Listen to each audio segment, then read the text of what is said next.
안녕하세요. 김원준입니다. 모두는 아니더라도 대다수가 행복한 세상이 왔으면 좋겠네요. 저는 사실 종교는 없습니다. 하지만 누군가에게 간절히 바라봅니다. 청취자 여러분을 빨리 만날 수 있기를. 디스크리아키 배쳤습니다. 네, 다시 만날 날까지 안녕히 계십시오. 배철수 음악 캠프 배철수 씨가 MBC 파업에 동참하기 위해 마이크를 내려놓으며 남긴 클로징입니다. 무려 만 33일째 이어져 온 음악방송을 멈추게 한 건 누구인가?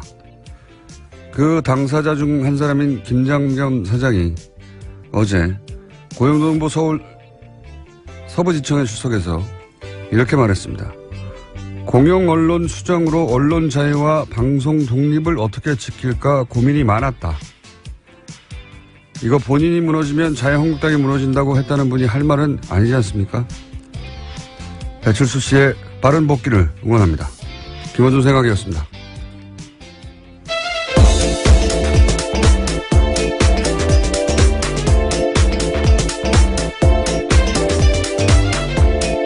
시사인의 김은지입니다. 제 웃음이 터진 게 방송을 시작하려고 그러는데 앞에 이제 오늘 문자창이 있거든요. 예. 거기 보니까 안민석 의원님 오늘 방송 너무 좋았어요. 아직 시작도 안 했는데. 안민석 의원님이신가요? 네. 보좌관실에서 아마 방송하기 전에 미리 보낸 게 아닌가. 이따가 해명을 분명히 하셔야 될 것 같습니다. 알겠습니다. 인사했나요, 우리가? 네, 했습니다. 네. 자, 첫 번째 뉴스는요? 네. 오늘 새벽 경찰이 사드 배치를 반대하며 시위 중인 성주 주민 등 400여 명을 해산시켰습니다. 이 과정에서 주민과 경찰 등 20여 명이 다쳤는데요. 곧 잔여 발사대 사드 4기가 추가 배치될 예정입니다. 이에 따라서 사드 한 대 포대가 마련됩니다. 주민 반대는 당연한 거죠. 그분들 입장에서 생존권의 문제고, 네.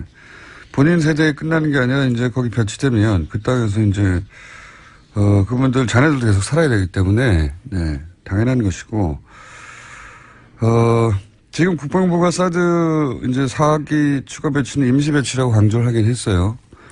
네, 어제도 다시 그 입장을 재확인했는데요. 사드의 최종 배치 여부는 10에서 15개월 걸릴 것으로 예상되는 일반 환경 영향 평가를 한 뒤 결정한다라고 다시 한번 강조했습니다. 이게 굉장히 어려운 문제입니다. 왜냐하면은 지금 문재인 정부의 대북 그 스탠스는 강한 제재를 하면서 동시에 대화를 하겠다는 거잖아요. 예. 사드도 그 일환으로 지금 동원되는 와중인 건데. 애초에 사드가 반입이 안 돼 있었다면 이 사드를 레버리지로서 함께 좋았겠죠. 예. 사드를 가지고 미국하고 중국 사이에서, 중간에서 왔다 갔다 하면서 플레이하기 좋았을 텐데 이게 대선 직전에 몰래 반입이 돼버렸단 말이죠. 이미. 이 시점에서 이제 다시 한번 되짚을 것은 제가 보기에는 몰래 반입한 사람들, 몰래 반입해놓고도 사실은 정권 출범하고 나서 반입 과정의 자체에 대해서 제대로 보고도 안 했지 않습니까? 그러니까 이게 사실은 우리 안보를 책임졌던 사람들인데 그 라인에 있던 몇몇이 사실상 미국의 이익을 돕고 그리고 우리 입장에서는 국가적 레버리지 수단 굉장히 중요한 수단인데 그걸 없애버려서 이런 국면에서 커다란 국가적 딜레마죠. 예, 그런 걸 안겨버린 책임을 굉장히 무겁게 물어야 된다고 봅니다. 예. 지금은 사실은 할 수 있는 게 별로 없어. 이 국면에서 옵션이. 예. 지금 할 수 있는 건 옵션이 확 줄어들어가지고 이미 들어와 있으니까. 중국에는 이제 임시 배치라고 말하면서 버퍼를 만들고 국내에도 그렇고 미국에는 이런 식으로 사기를 추가 배치한다고 임시라는 토를 달고 그러면서 환경 영향 평가로 시간을 버는 수밖에 없는 어려운 국면이 됐습니다. 현재. 사드 중국은 반발하겠죠. 당연히 여기에 대해서. 네, 즉각 반발했는데요. 즉각 배치 프로세스를 중단하고 관련 설비를 철거하라고 요구하고 있습니다. 광상 외교부 대변인이 어제 발표했는데 지역 전략 균형을 엄중하게 파괴시키고 중국을 포함한 지역 국가들의 안보 이익에 손해를 끼치며 동시에 한반도의 긴장과 대립을 악화시키고 있다라고 주장하고 있습니다. 중국 입장에서는 이렇게 말할 수밖에 없죠. 물론 현재 이 사드 발사대는 깡통이에요. 표현하기를 깡통이라고 보통 표현하는데 왜냐하면 발사할 게 없어요. 예. 저는 개인적으로 사드 배치에 반대합니다만은 지금 정부가 취할 수 있는 옵션은 정말 없다는 생각이 듭니다. 그다지 너무 옵션이 이미 들어와 있으니까 옵션이 적습니다. 자, 여기서 그 문재인 대통령은 이제 푸틴 대통령과 만나서 이거 어떻게 풀어보겠다고 또 대화를 했는데 그게 쉽지는 않을 것 같죠? 예. 네, 어제 정상회담이 있었습니다. 북핵 문제가 아무래도 가장 큰 이슈였는데요. 북핵 문제를 조속히 풀어야 한다는 데는 뜻을 함께 했습니다. 하지만 방법론이 달랐던 건데요. 문재인 대통령은 대북 제재 강도를 높여야지 북한을 대화의 길로 이끌 수 있다면서 대북 원유 공급 중단에 협조해달라고 요청했습니다. 그러나 푸틴 대통령은 원유 공급을 중단할 경우에 민간 피해가 발생할 수 있다면서 부정적인 태도를 보였습니다. 그 당연하겠죠. 지금은 단순히 우리와 러시아의 관계가 아니라 한미일 3국하고 중로북 3국 이게 전선이 만들어진 셈이거든요. 사실은 일정 정도. 그런 전선에서 러시아가 북한을 압박해버리면 이 전선이 자기들도 무너지는 건데 그쪽에서 그럴 수 없겠죠. 당연히. 게다가 어제도 잠깐 얘기했지만 그 중국도 역시 핵을 개발할 때 60년대요. 50년대 말 60년대, 64년까지 개발하는 동안 똑같은 경우를 당했었거든요. 그리고 또 이런 것도 있어요. 중국이 바라보는 북한은, 자신들이 6.25 때 사람을 보냈지 않습니까? 일종의 혈맹 관계라고 볼 수 있는 거죠. 좋은 말로 표현하면 혈맹이고 실제로 자기들은 이 지역이 미국에 의해서 주도되는 걸 막기 위해서 자신들의 사람들 수십만을 보내고 많은 사람이 여기서 죽고 간신히 지켜낸 자신들의 뒷마당 같은 거란 말이죠. 예. 중국 입장에서 보자면. 자기들이 이렇게 어렵게 확보한 뒷마당인데 이걸 미국이 압박한다고 해서 중국과의 관계, 중국이 북한과의 관계도 다 버리고 그럴 수는 없다는 인식이 또 있어요. 오랫동안 자신들이 지켜온, 자기들이 피를 뿌려서 지켜온 뒷마당이다. 이런 인식이 중국한테는 있기 때문에 굉장히 어려운 문제인 것 같습니다. 이런 어려운 국면에 사드까지 이 땅에 들어와 있으니까 이미 그것도 대선 기간 동안 몰래 들어와 있으니까 방송엔 적합한 단어는 아니지만 환장할 일이죠. 예, 적합하지 않습니다. 적합하진 않지만 예. 적절한 표현이 생각이 안 납니다. 그 이상은 환장할 일입니다. 예. 그런 어려운 국면에 처해 있고 러시아도 사실 예상대로 여기서 북한을 더 몰아붙일 수 없다라고 답변을 한 것이고요. 이 가운데 더욱 사태를 어렵게 만드는 것은 또 트럼프예요. 예. 예, 무기 판매와 관련한 이야기들을 계속하고 있습니다. 네, 자기 잘했다는 거죠. 이 어려운 국면에 우린 지금 전쟁 나느냐 마느냐 이러고 있는데 트럼프는 이제 전쟁 위기를 고조시키는 발언을 계속해서 장사를 잘했다. 이제 이런 얘기를 했어요. 한국, 일본의 군사 장비를 표현도 참 구매하도록 허용할 것이다. 예. 그죠? 예, 자신의 트위터에 남긴 내용입니다. 이것도 무슨 성명으로 발표한 게 아니라 트위터에 썼습니다. 트럼프 대통령은 참 믿을 수 없는 사람인 게 서로 정상 간 얘기할 때 주고받는 게 분명히 있죠. 어느 일방이 이익만 보는 거래는 국가 간에 절대 없기 때문에 무기 얘기도 했겠죠. 이 기회에 우리가 필요한 것도 사기도 하고 혹은 트럼프 입장에서는 팔기도 하고. 그런데 그 상대국 입장 정리가 되기 전에는 서로 조용히 해주거나 묻어주거나 이래야 되지 않습니까? 보통 이런 거래를 하고 나서는.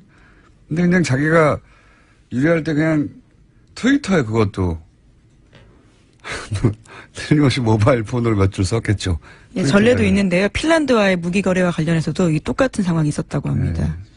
그리고 다른 정상과의 대화록도 많이 유출됐죠. 실제로.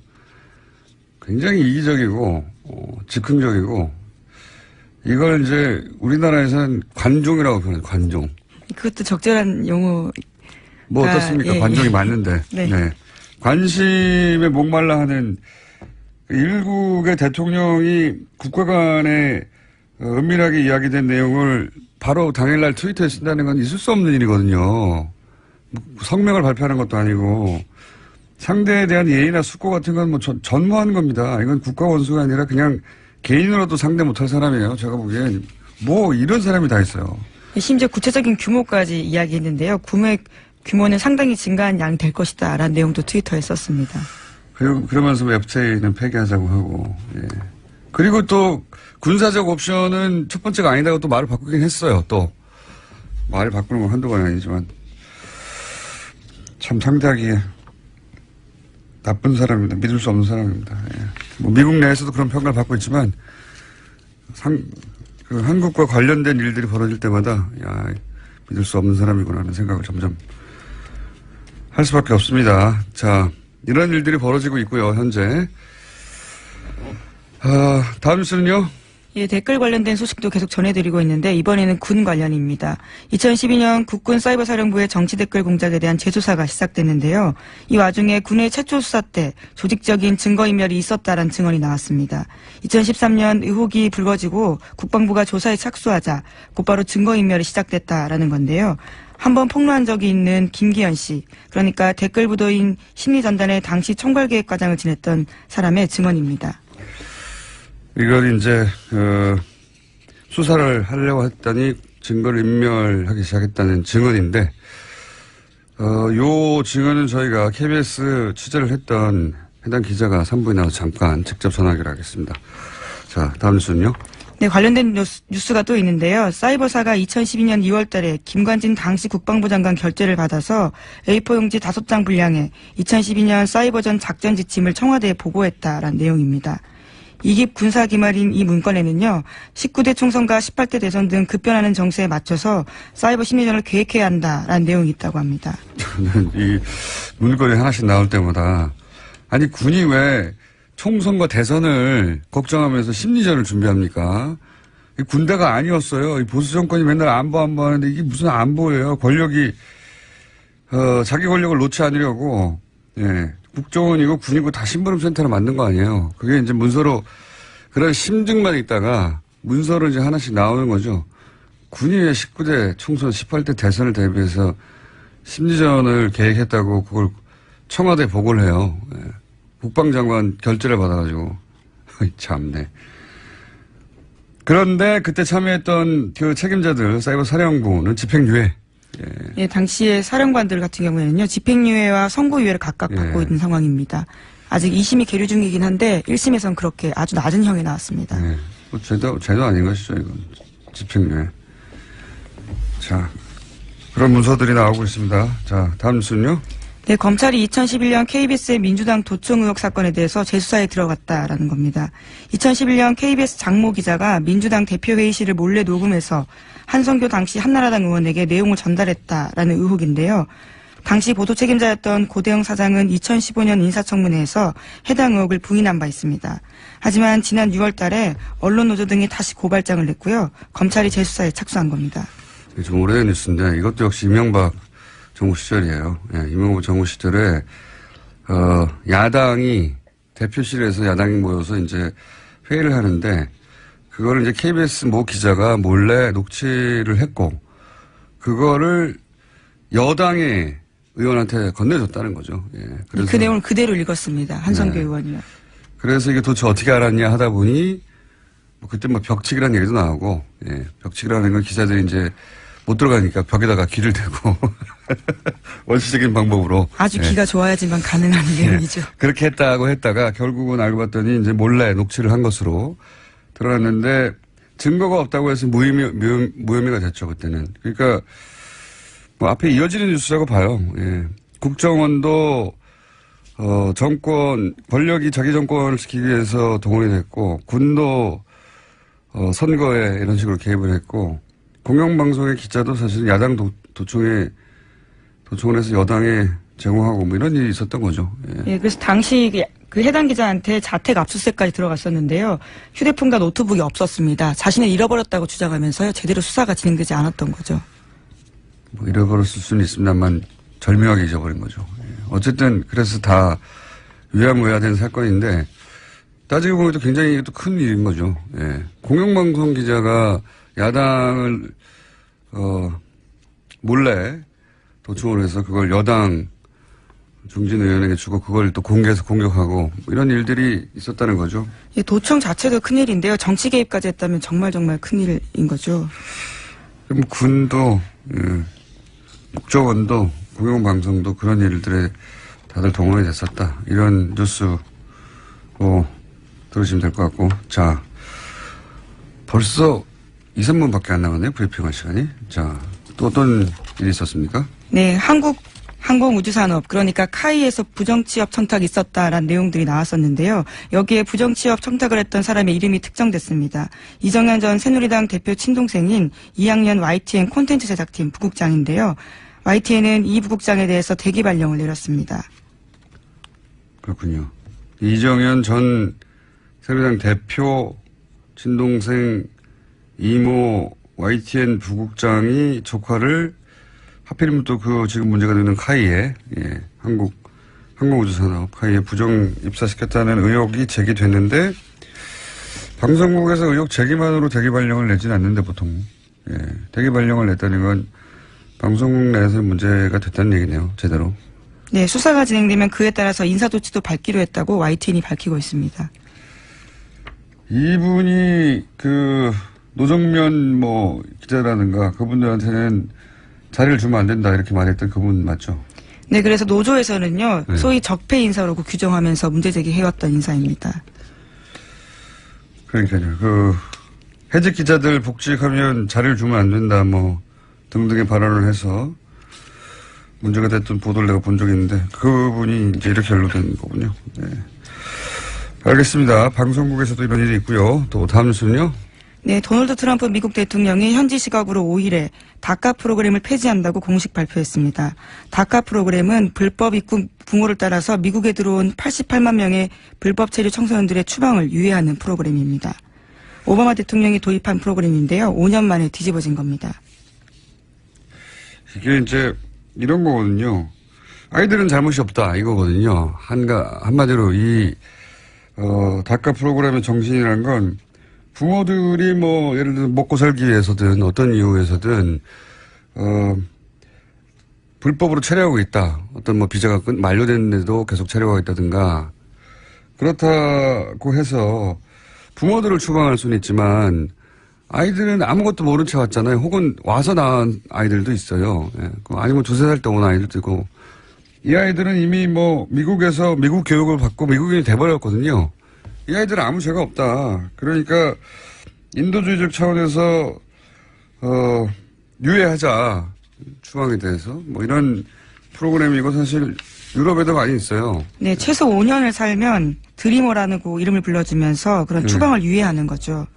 그래서 이제 불법을 저지르지만 않으면 죄를 짓지만 않으면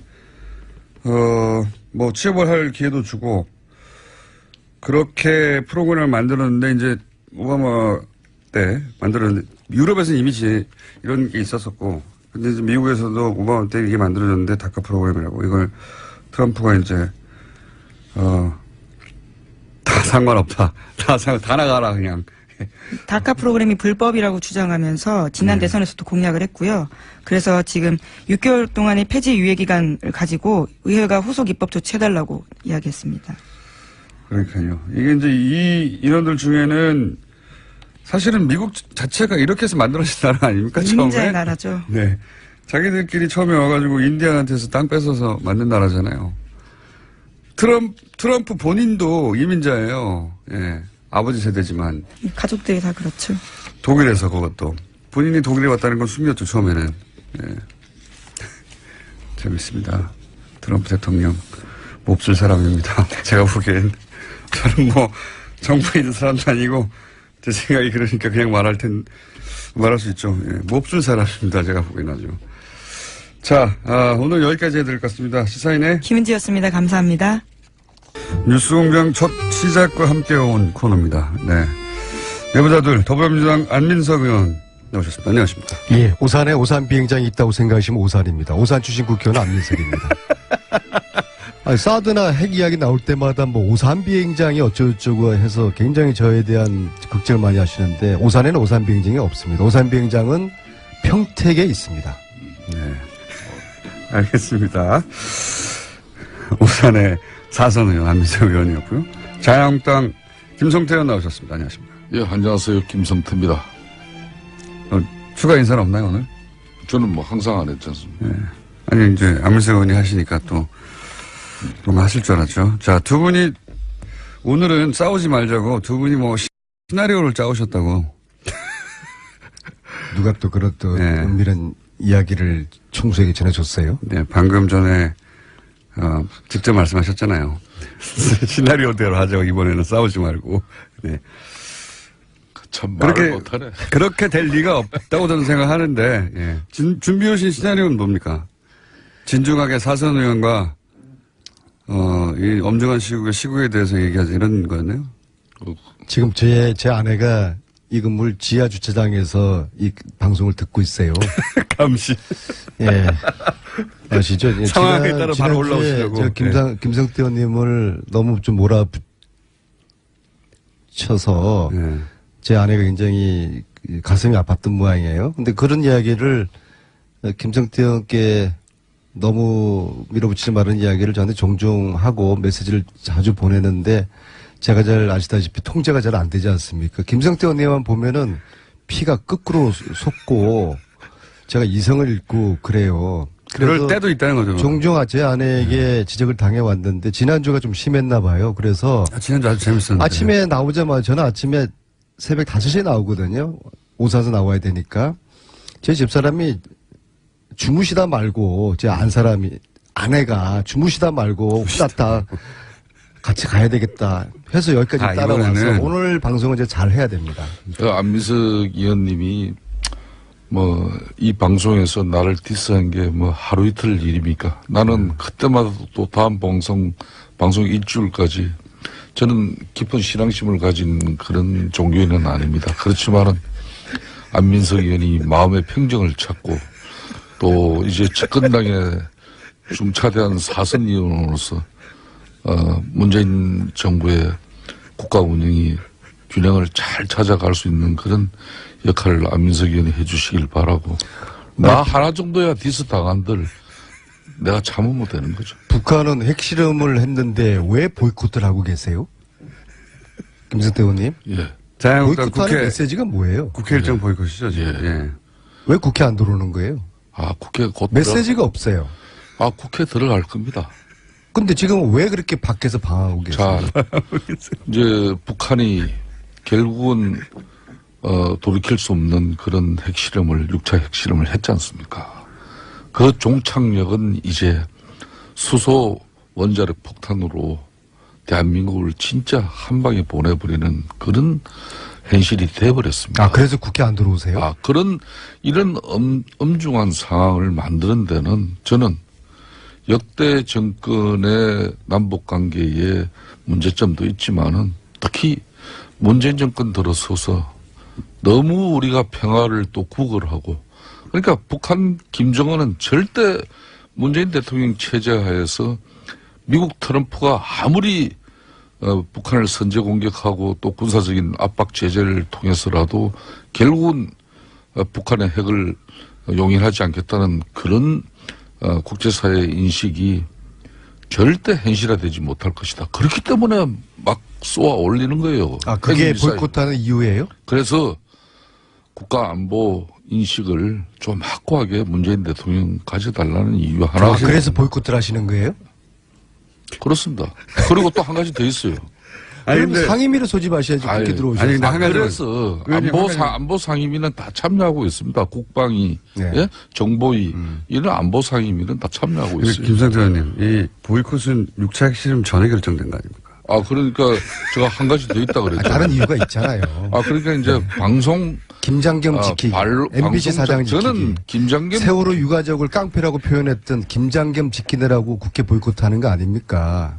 저는 북한이 지금 시나리오로 핵을 쏘고 안 가군요. 난리인데 안보를 이야기하는 한국당에서 국회에 안 들어오고 보이콧도 하고 길거리를 방하고 있다는 게 안보는 여야가 따로 있는 거 아니지 않습니까? 이럴 때일수록 우리 국회에서 여당 야당이 그동안 싸우다가도 예. 북에 저런 도발에 대해 가지고는 힘을 모으고 잠시 휴전을 하면서 이 엄중한 전국을 안보 전국을 어떻게 뚫고 나갈 것인가 맞는 말씀. 해야죠. 근데 예. 김성태 의원님이 나서가지고 초선한테 시키지 뭐 샤우팅이라고 그럽니까? 국회에서 그 과음 지르면서 선창. 선창. 피켓일 때 아니, 선창. 그거 정말 지금 안 목소리 좋으시니까. 제가 보고서 제 눈을 의심을 했어요. 저분이 제가 평소에 알고 있는 이거 시나리오 맞습니까? 근데 이렇게 하는 거? 없어요. 시나리오 아닌 것 같은데. 저는 개인적으로 지금 안민석 의원이 다 빨리 들어오세요. 중단 이 안보 위기와 민생의 해안을 뒤로 하고 장애 투쟁을 벌인 것은 뭐 적절치 않다는 그 지적 부분에 대해서 저희들도 어찌됐든 간에 국민 앞에 면목 없는 일일 수도 있습니다. 그렇지만은 저 개인적으로도 장애 투쟁이 빨리 끝나고 또 국가를 위해서 우리가 할 역할을 다 해야 됩니다. 그렇지만은 문재인 정권이 이렇게 방송을 장악하려는 시도를 당장 중단하고 진정한 협치에 나서야 되는 거죠. 저는 그런 측면에서 제가 지난주도 방송 때 그런 말씀 했지 않습니까? 역대 정권마다 언론 길들이고 방송 장악하려는 시도가 역대 정권들마다 다 있었어요.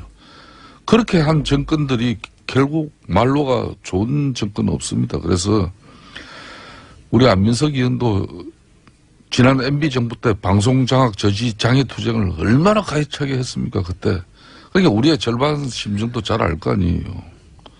그때도 의원님, 예. 선우를 가리세요. 선우를. 예. 지금 북한이 6차 핵실험을 한 엄중한 시기이기 때문에 MBC 사장 지키려고 안보를 내팽개치는 것은 한국당의 정치해성에도 맞지가 않고요.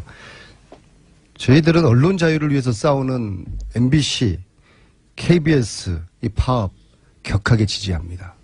저는 지난 2012년 MBC 노조가 170 파업할 때 난 노조 보호하려고 노력한 사람입니다. 그때 당시도 노사관계는 사실상 교과서적인 게 없다. 불법 파업이라는 것은 항상 기업 입장에서는 편의적 판단이다. 그리고 지상파 언론 방송 노동자로서 이 공정방송이야말로 가장 중요한 가치라고 이야기한 적이 있어요. 그리고 제가 그 이후로도 뭐 해고하고 또 징계 조치하고 또 부당한 인사해가지고 이렇게 관계 가져가면은 반드시 다음에 또 더 대형 노사 분규가 발생한다. 그래서 진호위 또 중앙노동위원회 꼭 그렇게 해서 이미 노동위원회적인 판단을 통해서 해고자 복직 문제나 또 불편 부당한 징계 인사가 있다면 원상 회복할 거 빨리 해라. 이걸 굳이 또 행정소송으로 1심, 2심까지 지금 갔잖아요. 지금 이제 대법 판결까지 기다리고 있는데 이렇게 해서 뭐 그때 대법 판결하면 해고자 복직하고 이러지 마라. 평화 사업장의 평화는 과거의 그 파업 문제로 그런 그 안건 계속 갈 수 있으니까 내가 그래서 많은 MBC 경영진 측에도 이런 얘기를 했었어요. YTN도 지난번에 했고. 그래서 나름대로 이 노사 문제로서 비롯된 이런 갈등 소지를 특히 사측이 뭐 이런 징계 해고다 뭐 이런 불이익을 통해서 문제를 푸는 것은 맞지 않다는 그 입장을 저는 견지해온 사람입니다. 자, 그래 그 말씀은 지금 MBC, KBS 파업 지지한다는 아닙니다. 지지 발언을 지금 하고 계신 거죠? 지금은 그런데 네. 노사 문제는 그 사업장 내의 노사 문제로 노사가 풀도록 해야 됩니다. 그런데 문제는 정부가 개입하고 있기 때문에 그게 문제라는 거예요. 제가 최순실 국조특위위원장으로서 안민석 의원하고 나는 할 소리를 하는 사람입니다. 지난 MBC 노조 2012년 파업 때 내가 그때는 노조 지지했어요. 왜? 당시 MBC 김재철 사장이 한마디로 그 광우병 파동으로 비롯된 그런 뭐 문제로 해가지고 그 언론에 언론인들의 그런 창의성이나 자유성 가지고 너무 심하게 가져가면 이건 노사 문제로 비합되고 결국은 분규 발생한다. 그래서 170일 갔지 않습니까? 그래서 나는 그때도 회사가 그런 과도한 인사징계 조치 못하게 막았었고 이번도 마찬가지예요.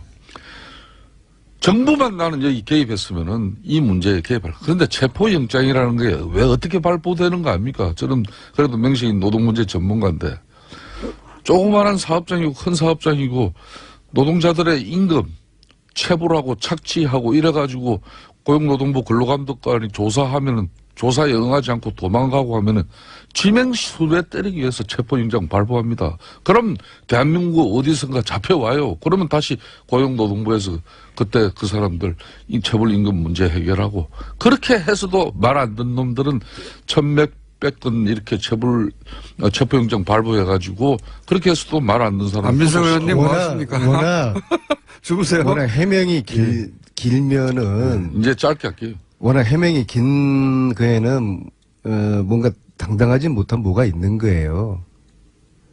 MBC 사장 지키는 일 인정합니다. 그러나 지금은 북핵 위협 앞에서 국민들이 불안에 떨고 있지 않습니까?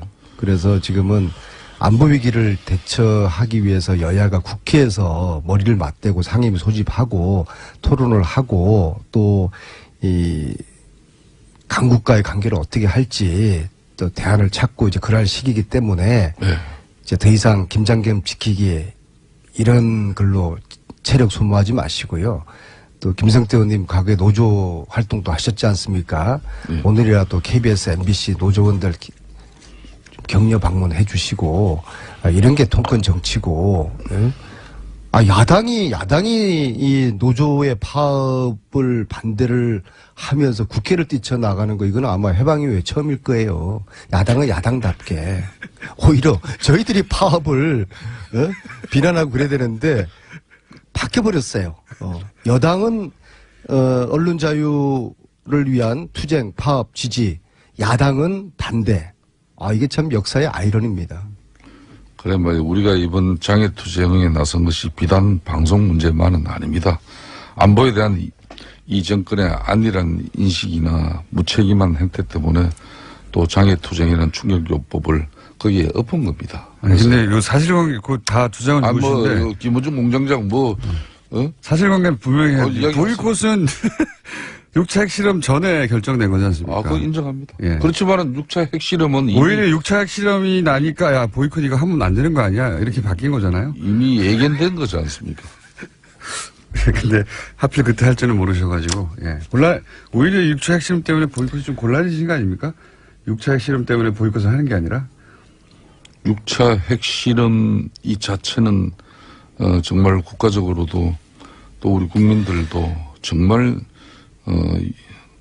정말 이 절체절명의 위기라고 봅니다. 그렇기 때문에 저희들이 이번 계기를 통해서 문재인 정권 김장겸, 고대영 KBS 사장, MBC 사장 김장겸 이 두 분하고 자한당하고는 한 몸이었단 말이에요. 그래서 이 두 사장이 무너지면은 자한당도 크게 흔들리기 때문에 이 두 사람을 지키기 위한 결의를 한 거예요.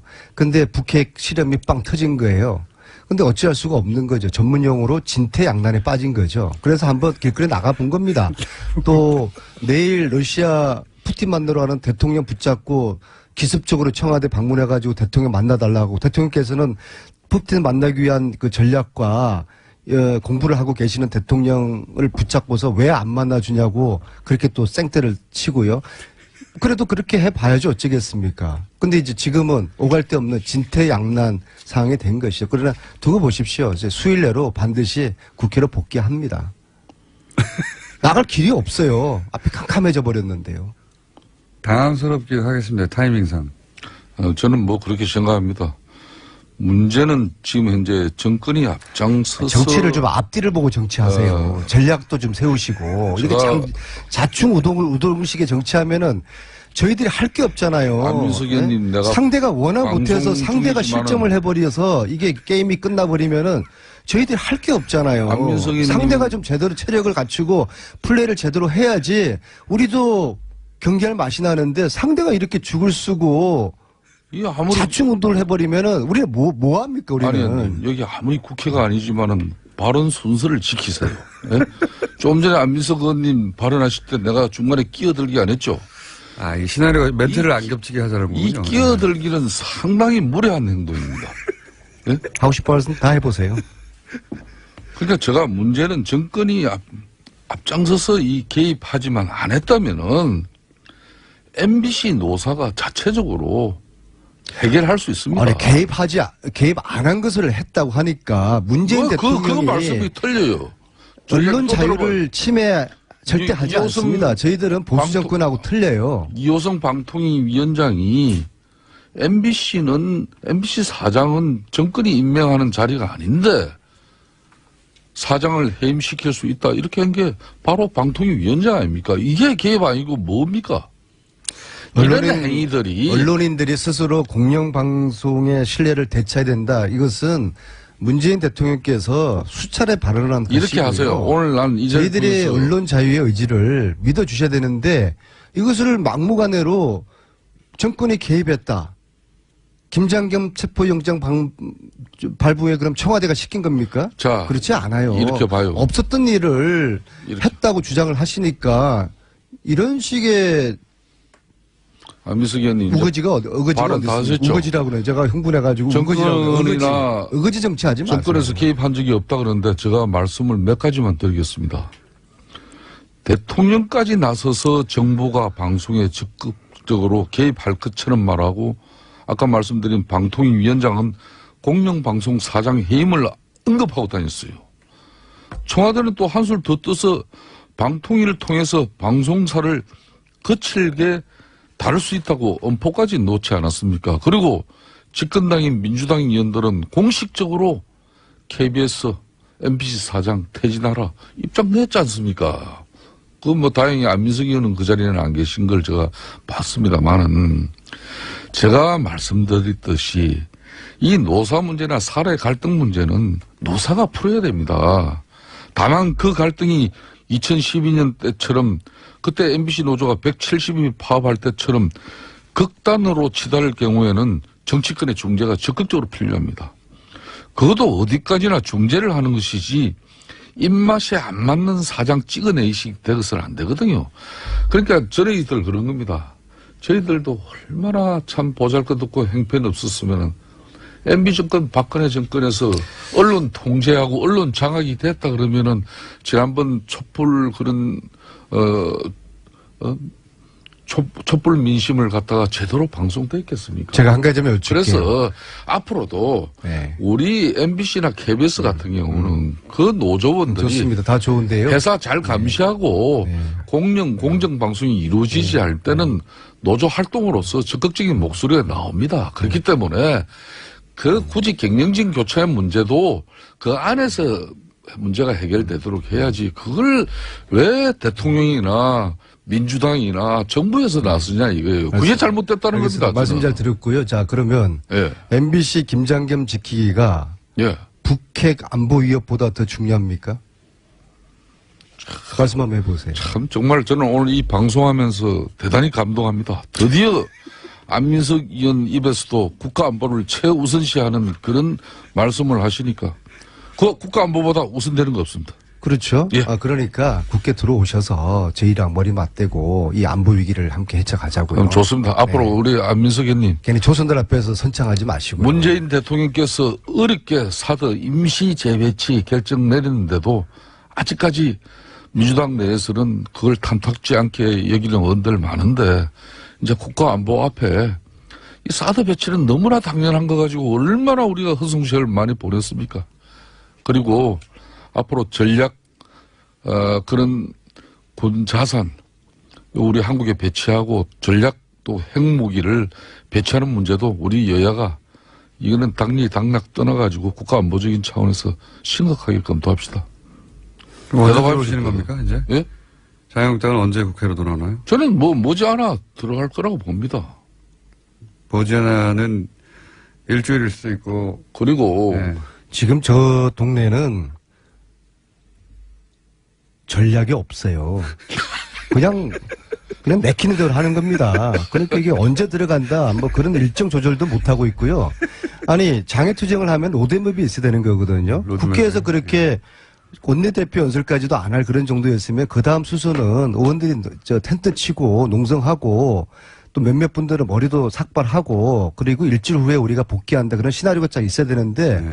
저 동네는 그냥 막 치르는 거예요. 뭐 막 내일 러시아 대통령 러시아 가시는데 청와대 막 기습적으로 쳐들어가가지고 대통령 만나달라고 그러고 안 만나주니까 또 뭐 거기서 과함 지르고 나오고 이게 전략이 있어요. 전략을 좀 세워주세요. 전략을. 그래야지 저희들이 거기에 대해서 예측 가능한 여당의 정치 플레이를 하는데 이런 식이면은 저희들이 너무 힘들어요. 안민석 의원께서 저희 자유한국당에 좀 파견 나오셔가지고 그동안 민주당이 자행한 그 허리 말하는 그때는 또 야당 탄압이라는 또 뭐 내용까지도 반드시 앞에 세우고 그렇게 가열찬 장애투쟁과 예. 대정부 투쟁한 거 그런 걸 좀 저희들한테 거의 시간이 다 갔기 때문에 알겠습니다. 예, 요거만 하면 안 되고 한 가지만 더 좀 하면 지금 이제 이혜원 대표가 사퇴 수순인데 이렇게 되면 바른정당하고 자유한국당의 통합의 가능성은 굉장히 높아지는 거죠, 의원님, 김성태 의원님. 뭐 저는 이혜원 대표께서 좀 어려운 지금 상황이라고 해서 그 문제 때문에 저희 당이 뭐 바른정당하고 통합할 수 있는 조건이 더 좋게 만들어지고 있다. 이런 이야기는 정말 부질없는 이야기예요. 왜냐하면 이혜원 대표가 그 대표적인 장악론자고 통합 반대론자는 맞지 않습니까? 근데 이제 대표에서 물러나게 되면 어쨌든 여건이 좋아지는 건 맞지 않습니까?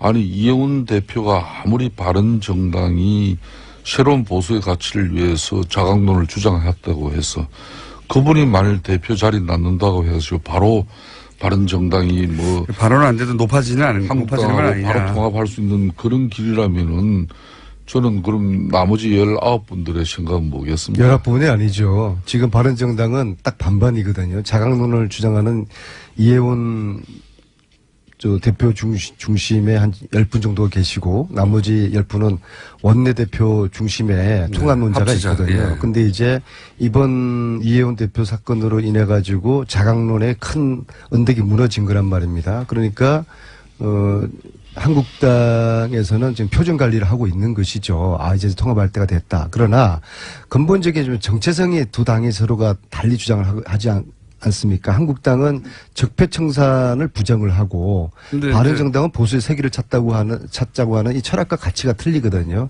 이 두 당이 통합하는 것은 적폐 세력이 또 다시 뭉치는 것이거든요. 이거는 명분이 지금 없는 이제 것이죠. 안민석 의원께서 저렇게 보수가 대통합하는 걸 저런 방식으로 참 그 구구절절 반대하시는 목소리가 참 안타깝습니다. 그러니까 통합은 왜 그런가 하면요. 예. 이 보수가 대통합을 통해서 쉽게 말하면 문재인 정권을 제대로 견제할 수 있는 그런 야당으로서 굳건하게 서는 걸 지금 안민석 의원은 견제하는 거예요. 그러면 이제 언제- 통합은 해야 된다고 생각하시고 언제 되는 안민석 겁니까? 의원이 예. 체질적으로 저분이 아무리 동료 의원이라도 잘못되고 또 뭐 국민들 상식에 맞지 않는 그런 상황이 발생하면 가감하게 비판하는 분이지 저분이 그렇게 감사하고 옹호하면서 이런 분 아니에요. 아무튼 이혜원 이 건으로 이제 서민들이 이 야당 대표가 뭐 명품 선물을 수차례 주고받았다는 거 대해가 좀 상당히 자괴감을 느낄 테지만요. 저는 이혜원 대표께 그래도 이혜원 대표 정도면은 보수 정당 정치인 치고는 그래도 이야기 상대되는 분이었거든요. 그래서 이 어려운 고난의 시기를 잘 헤쳐나가기를 바라겠습니다. 저도 뭐 마지막으로 지금 저희들이 장애투쟁 분명히 국민들 상식에 맞지 않는 부분도 있습니다. 그렇지만은 문재인 정권의 심각한 안보 인식과 또 이 방송 장악 기도는 저는 적절치 않다고 봅니다. 그렇기 때문에 저희들도 이제는 안민석 의원 아까 지적이 있었듯이 제대로 된 야당으로서의 체질 전환을 하기 위해서는 이런 투쟁 과정도 필요합니다. 인정합니다. 저희들이.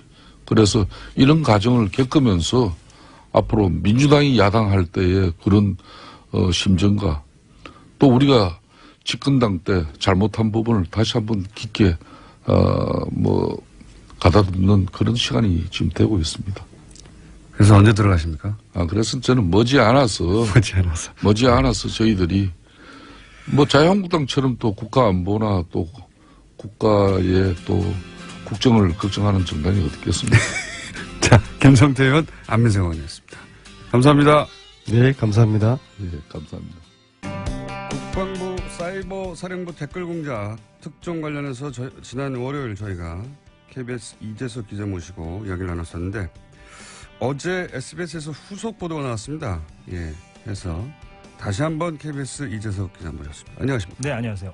네, SBS 어제 보도는 간단하게 요약하면 수사를 하는데 사이버 사령부에서 관련 자료들을 싹 초기해서 인멸했다. 그렇죠. 증거 인멸을 했다. 네. 예. 증거 인멸을 했다는 것이 이재석 기자님이 직접 인터뷰했던 심리전단 부단장 예. 김기현 씨. 예, 그분의 인터뷰로 SBS에서 이렇게 KBS가 특종을 하고도 보도를 안 하니까 SBS가 후속으로 탁 예. 네. 가장 열받는 상황이죠. 아, 근데 뭐 좋은 일이죠. 뭐 예, 예. 서로 같이 하면 좋은 거니까. 네, 예. 서로 같이 하면 좋은 거라고 말하지만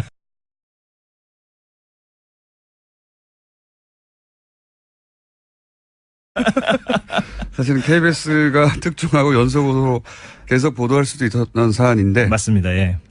KBS는 보도를 못하는 와중에 SBS가 그렇다면 그 다음은 어떻게 되냐 후속 보도를 하게 된 것 같아요. 예, 네, 맞습니다. 그건 그거고 그래서 어제 증거 인멸을 했다라고 예. 하는 증언이 나왔습니다. 네. 1심, 2심 판결문을 인용하면서 당시 대원들이 예. 노트북과 서버를 싹 초기화했다. 이거죠. 초기화했다. 예. 네. 그런 그거를 김기현 씨가 나와서 이제 다시 한번 예, 재확인을 해준 거죠. 맞다라고. 예. 예. 자, 그러면 SBS가 이렇게 후속 보도를 계속 치고 나가는데 네. 오리지널 특종을 한 분으로서 네. 나도 쌓아둔 거 있다. 있을 거 아닙니까? 네. 그러니까 그 김기현 전 과장 폭로 내용 가운데 조금 좀 풍성하게 예, 좀 청취자 여러분들에게 들려드리면 좋을 것 같아서 오늘 좀 구체적인 또 에피소드를 하나 가져와 봤습니다. 네. 증거 인멸의 연장선상에 있는 그런 내용이거든요. 네. 그 네이버와 다음 그러니까 양대 포털 사이트와 관련된 내용이거든요. 한번 들어보시면 예, 좋을 것 같습니다. 예, 들어보시죠는 제가 해야 되는데. 아, 죄송합니다. 네. 기자 출신이다 보니까 자꾸 진행을 하시려고 중간중간에 나와가지고. 자, 들어보시죠. 이런 거 제가 해야 되는 겁니다. 국내에는 포털 중에 네이버는 보수, 다음은 진보. 네이버는 대통령이나 장관을 비난한다는 게 없어. 국가 정책이. 그러나 다음은 국가 정책도 비난도 많고 대통령 비난도 많고. 대원들에게 다음이 주 공략 대상입니까? 그렇죠. 뭐 이거는 뭐 양대 포탈을 자주 왔다 갔다 사용하신 분들은 그 예. 댓글을 보았던 분들은 다들 인지한 내용이죠. 네, 그렇게 느껴왔었죠. 네. 네이버 국정원이 네이버를 주로 작업해서 그런 건지 그 이유는 모르겠습니다만 네이버는 그런 댓글, 그러니까 소위 친정부적인 댓글로 뒤덮인 적이 많았었고 예. 다음은 상대적으로 덜했는데 그래서 사이버 사령부에서는 다음을 타겟으로 했다. 좀 더 얘기인 집중해서 거기에서 댓글 공작을 많이 했다 이런 얘기죠. 예. 그렇군요. 이건 역시 사람들이 짐작으로만 느끼던 건데 이제 사이버 사령부에서 부단장 하시던 분이 실제로 대원들 사이버 사령부의 대원들은 적어도 다음을 공략했다. 예. 이런 얘기죠. 예. 그런데 이제 여기서 또 문제가 사이버 사령부로 국한해서 얘기하자면 다음에서 주로 활동했는데 정작 사이버 사령부를 수사할 때는 다음에서 활동했던 부분에 대해서는 수사를 안 했다. 네. 이런 얘기도 나왔죠. 예, 이게 이제 증거 인멸 부분인 거죠. 그러니까 국방부 조사본부가 이제 이 문제가 불거지고 나서 이제 수사를 했는데 대원들 전수 조사를 했거든요. 일단 조사를 했어요. 예, 네. 그러니까 이름 제출하라, 주민번호 제출하라, 그리고 그 댓글 공작 활동했던 그 아이디들 싹 다 내라 이렇게 국방부 조사본부가 요구를 했는데 실제 그 530 심리전단에서 네이버 아이디만 넘기고 주 활동 무대였던 그 다음 아이디는 넘기지 않았다라는 증언인 거죠. 그렇군요. 들어보시겠습니다. 진짜 오리지널 댓글 단 포탈은 빠졌지. 의도적으로 수사를 회피하고 지원시키기 위해서 그렇게 하는 거죠. 수사본부도 그걸 묵시적으로 승인해줬고 그래서 내가 수사단장한테 쫓아갔죠. 수사를 하려면 빨리 하는 거 해야지. 뭐하고 있냐 여러분들. 수사 기본 원칙도 모릅니까? 아이들이 그렇게 많았는데 안 들어줬고 말이야. 서버는 그대로 놔두고 말이야. 왜 사람 왔다 갔다 합니까? 그리고 싸운 적도 제가 있습니다. 그러니까 당시 부단장이었던 분이 김기현 전 과장이 예. 아주 수사를 하려면 제대로 해야지. 왜 한쪽 네이버만 하고 다음 우리가 주 활동하는 데는 다음이었는데 예. 다음 수사는 왜 안 하냐고. 오히려. 그런데 수사본부는 그걸 알면서도 그 댓글 공작을 한 사람들이 이렇게 항의하는데도 그쪽은 수사를 안 했다는 거죠. 예, 그러니까 알고도 안 한 거네. 묵시적 승인이라고 이렇게 김 전 과장은 이야기를 하고 있는데요. 이건 재조사를 해보면 나올 수 있는 부분이라고 생각합니다. 그리고 당시 수사본부에서도 뻔히 알면서도 그리고 수사를 통해서 뭐 어떤 정보를 확보할 수 없어서가 아니라 다 냈는데 제출했고 그 다음에 거기 활동했던 사람이 우리가 이쪽에서 활동했다고 했는데 예. 그쪽은 수사를 안 했다라고 예. 하는 증언이 나온 거네요. 예. 콩가루 수사였나요? 그런 얘기가 이제 처음 나온 거죠. 예. 당사자 입에서. 그렇습니다. 그때 예. 수사 제대로 안 했다. 예. 예. 그러면은 그 방송은 안 나가지만 기자로서 취재는 계속하고 있을 거 아닙니까? 예, 개인적으로 조금 뭐 시간을 할애해서 이 사안과 관련해서 좀 더 들여다보고 있습니다. 예. 예. 그러면 요 사안은 이번에는 수사를 하겠네요. 이런 증언까지 나왔으니까. 그러니까 오늘 아침에 경향신문 보도 보니까 아까 뭐 김은지 기자가 일부에서 얘기도 했던 것 같은데 그 청와대 이제 국가안보실에서 이제 나서서 네. 국방부 내에 TF팀 구성하겠다 이렇게 지금 밝히고 있거든요. 그러니까 이 말은 지금 국정원 적폐청산 TF가 있지 않습니까? 그거랑 이제 똑같은 거죠. 그러니까 국정원 적폐청산 TF가 국정원 댓글 부대에 대한 그 조사를 하고 있는 것처럼 국방부 내에도 이제 새로운 TF팀이 마련이 돼서 이 군 사이버 살인범 똑같이. 문제를 네. 똑같이 들여다보겠다. 그러면 김기현 전 과장은 본인이 부단장으로서 본인이 한 일에 대해서 뭐 처벌을 받겠다. 처벌 감수하겠다. 그럼 예. 이분도 불려가서 지금 조사를 받고 있나요? 그러니까 검찰에는 이미 한번 이미 참고인 조사를 받았고요. 그리고 이제 국방부 내에 TF팀이 생기면 당연히 뭐 가장 먼저 이 김 전 과장을 부르겠죠. 예. 그렇군요. 주로 이제 국정원 댓글 공작도 대부분 네이버 얘기를 했었는데 이제는 다음 쪽으로. 근데 그거는 군 사이버 사령부하고 관련해서 활동 내역들이 이제 드러나기 시작하겠네요. 예. 요거 지난번에도 얘기했지만은 네. 특종인데 다 취재해서 이런 내용들이 다 취재되어 있었는데 이제 보도를 못 하고 있었던 거죠. 네, 예. 그렇습니다. 아깝겠어요. 예. 네. 이런 사안의 당사자들을 직접 인터뷰해서 그 사람이 자기 실명으로 이런 폭로를 하는 건 굉장히 드문 일이라 처음에 취재했을 때는 야, 큰 거 잡았다 이렇게 생각하셨죠. 큰 거 잡았다라는 생각도 절반은 들었고요. 또 절반은 과연 KBS 보도국에서 이게 나갈 수 있을까 하는 의심도 있었습니다. 예. 과거의 전례를 볼 때. 예, 과거의 전례를 볼 때. 큰 걸 잡았는데 크기 때문에 안 되겠구나. 이런 생각도 오히려 하셨을 것 같은데. 요 사건도 이제 불거지고 있더라고요. KBS 도청권. 이거 어떻게 되는 겁니까? 그러니까 오늘 저희 언론노조 KBS 본부 위원장이 검찰 조사 받으러 가는데요. 그러니까 잘못해서 가는 건 아니고 고발인 조사를 받으러 남부지검에 갑니다. 오후에. 그래서 오늘 저희들 또 집회에서도 이 도청권을 또 다른 파업 뉴스를 통해서 아니, 노조가 이걸 다시 고발한 거예요? 예. 자체적으로? 예, 언론노조가 6월에 이제 고발을 해서 그때 도청권이 있었는데 왜 조사 안 했냐고 KBS의 노조가 그럼 이 고발 상대가 누굽니까? 고발 상대가 이제 사측이 되는 거죠. 사측. 예. 당시에 사측에서 무마해 버렸으니까. 예, 사측에서 이제 사실상 이제 뭐 도청이 있었던 걸로 우리는 그 노조에서 이제 보고 있으니까 네. 검찰이 좀 다시 한번 제대로 좀 수사를 해달라 이런 차원에서 이제 고발. 당시 KBS 내부에서도 말들이 많았잖아요. 말들이 너무 많았죠. 예. 예. 이런저런 후문, 뭐 후일담 이런 것도 많았고요. 네. 다 확인은 안 되지만 예. 아니, 공영방송 기자가 그걸 녹취해서 예를 들어서 뉴스에서만 썼다면 그나마 또 이해할 수 있는데 한성교 의원한테 전달했다는 의혹이 있는 거 아닙니까? 전달에 만약에 그게 사실이라면 네. 전달을 한 행위가 더 문제일 수도 있죠. 더 크죠. 예. 네. 어떻게 보면 그거는 어떤 행동을 한 거니까. 야당을 도청해가지고 당시 여당한테 넘겨준 거니까 뭐 취재 목적이라고 계속 뭐 얘기했다면 그것도 한편으로는 이해할 수 있습니다. 그 뭐 취재 선을 넘지 않았냐 뭐 이런 논란이 될 수 있지만 이거는 그게 아니라 여당이 졌다는 거 아니에요. 그러니까 예. 예. 당시 한성교 의원이 그걸 그대로 읊었으니까요. 예. 그런데 당시 그걸 그냥 벽치기라고 하고 넘어갔죠. 벽치기. 예. 그거는 도청이 아니고 귀에 대고 자세히 들었다. 이렇게. 사측에서 그런 식으로 뭐 해명 아닌 해명을 하기도 했었습니다. 예. 그런데 그 도청 사건에 지금 고대영 사장이 연루돼 있다. 이렇게. 당시의 보도본부장이었습니다. 아하. 예, 그리고 하나 일화를 말씀드리면 그 해당 문제의 그 기자가 공교롭게도 그 도청 의혹 사건이 벌어진 직후에 노트북과 휴대전화를 다 잃어버렸다고 경찰에 얘기를 합니다. 직후입니다. 직후. 그렇죠. 네. 만취해서 잃어버렸다 뭐 이런 식으로. 그때 그 보도본부장이었던 예, 당시 고대영 보도본부장이 현 사장이 그 새 휴대전화를 지급을 해주죠. 그 문제의 기자에게. 아, 그렇죠. 예. 참 따뜻한 분이군요. 직원이, 아니, 제가 이제 취재를 했는데 휴대폰이 없다고 하니까. 예. 근데 보도본부장이 따뜻한 직원. 예. 일개 기자에게 그렇게 휴대전화를 챙겨주거나 그런 일은 없습니다. KBS 같은 큰 조직에서. 아, 그러니까 얼마나 따뜻한 분입니까? 마음이 따뜻하고, 인도주의적이고, 휴대폰 친화적인 분이네요. 어쨌든 휴대폰을 그렇게 건네줘서, 아, 그런 뒷이야기도 있군요. 네.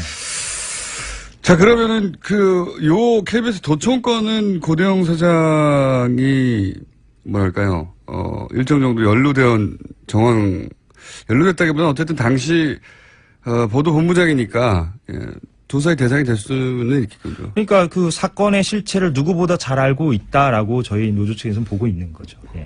파업은 어떻게 돼갑니까? 잘 돼가고 있습니다. 반드시 이겨서 예. 이번 파업은 정상을 어디까지 수행하겠습니다. 갑니까? 예. 사장 늘 말씀드리지만 예, 고대영 사장 물러날 때까지 저희는 하려고 합니다. 알겠습니다. 그 사이에 열심히 일하셔가지고 네. 특정은 다 일로 와서 터뜨려주세요. 그러겠습니다. 어차피 KBS 뉴스가 잘 안 돌아가는 사이에 저희 틈타서 TBS가 장사를 좀 해보려고. 네, 알겠습니다. 제보하실 분들은 TBS 직접 하셔도 되는데 혹시 영상이나 이런 거는 이제 KBS 저기 이재석 기자에게 제보를 하시고 그럼 저희가 그거를 써먹겠습니다. 네. TBS가 지금 KBS 훨씬 작은데요. KBS, MBC 걱정하고 있어요. 예. 살다가 TBS가 이런 경우는 처음이라고 저희 TBS PD가. 자, KBS 특종을 했음에도 불구하고, 예.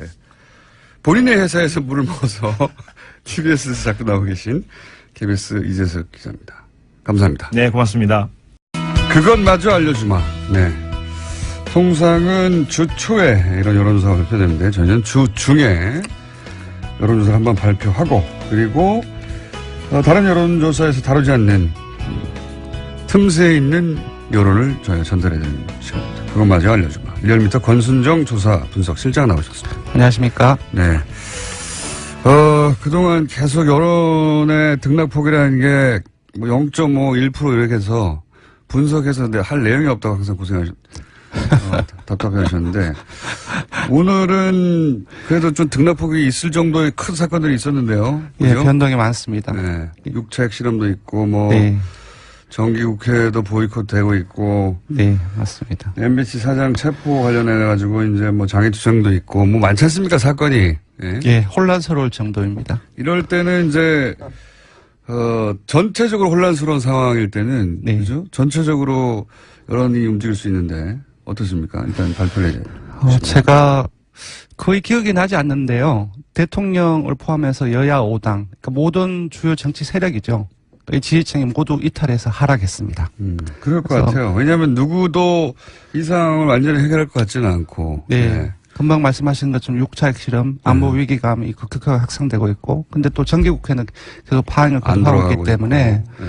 뭐, 영남이라든지 수도권 보수층 포함해서 어느 정당도 지지하는 무당층이 급격하게 이거 증가했습니다. 해결 못하는 거 아니야? 예.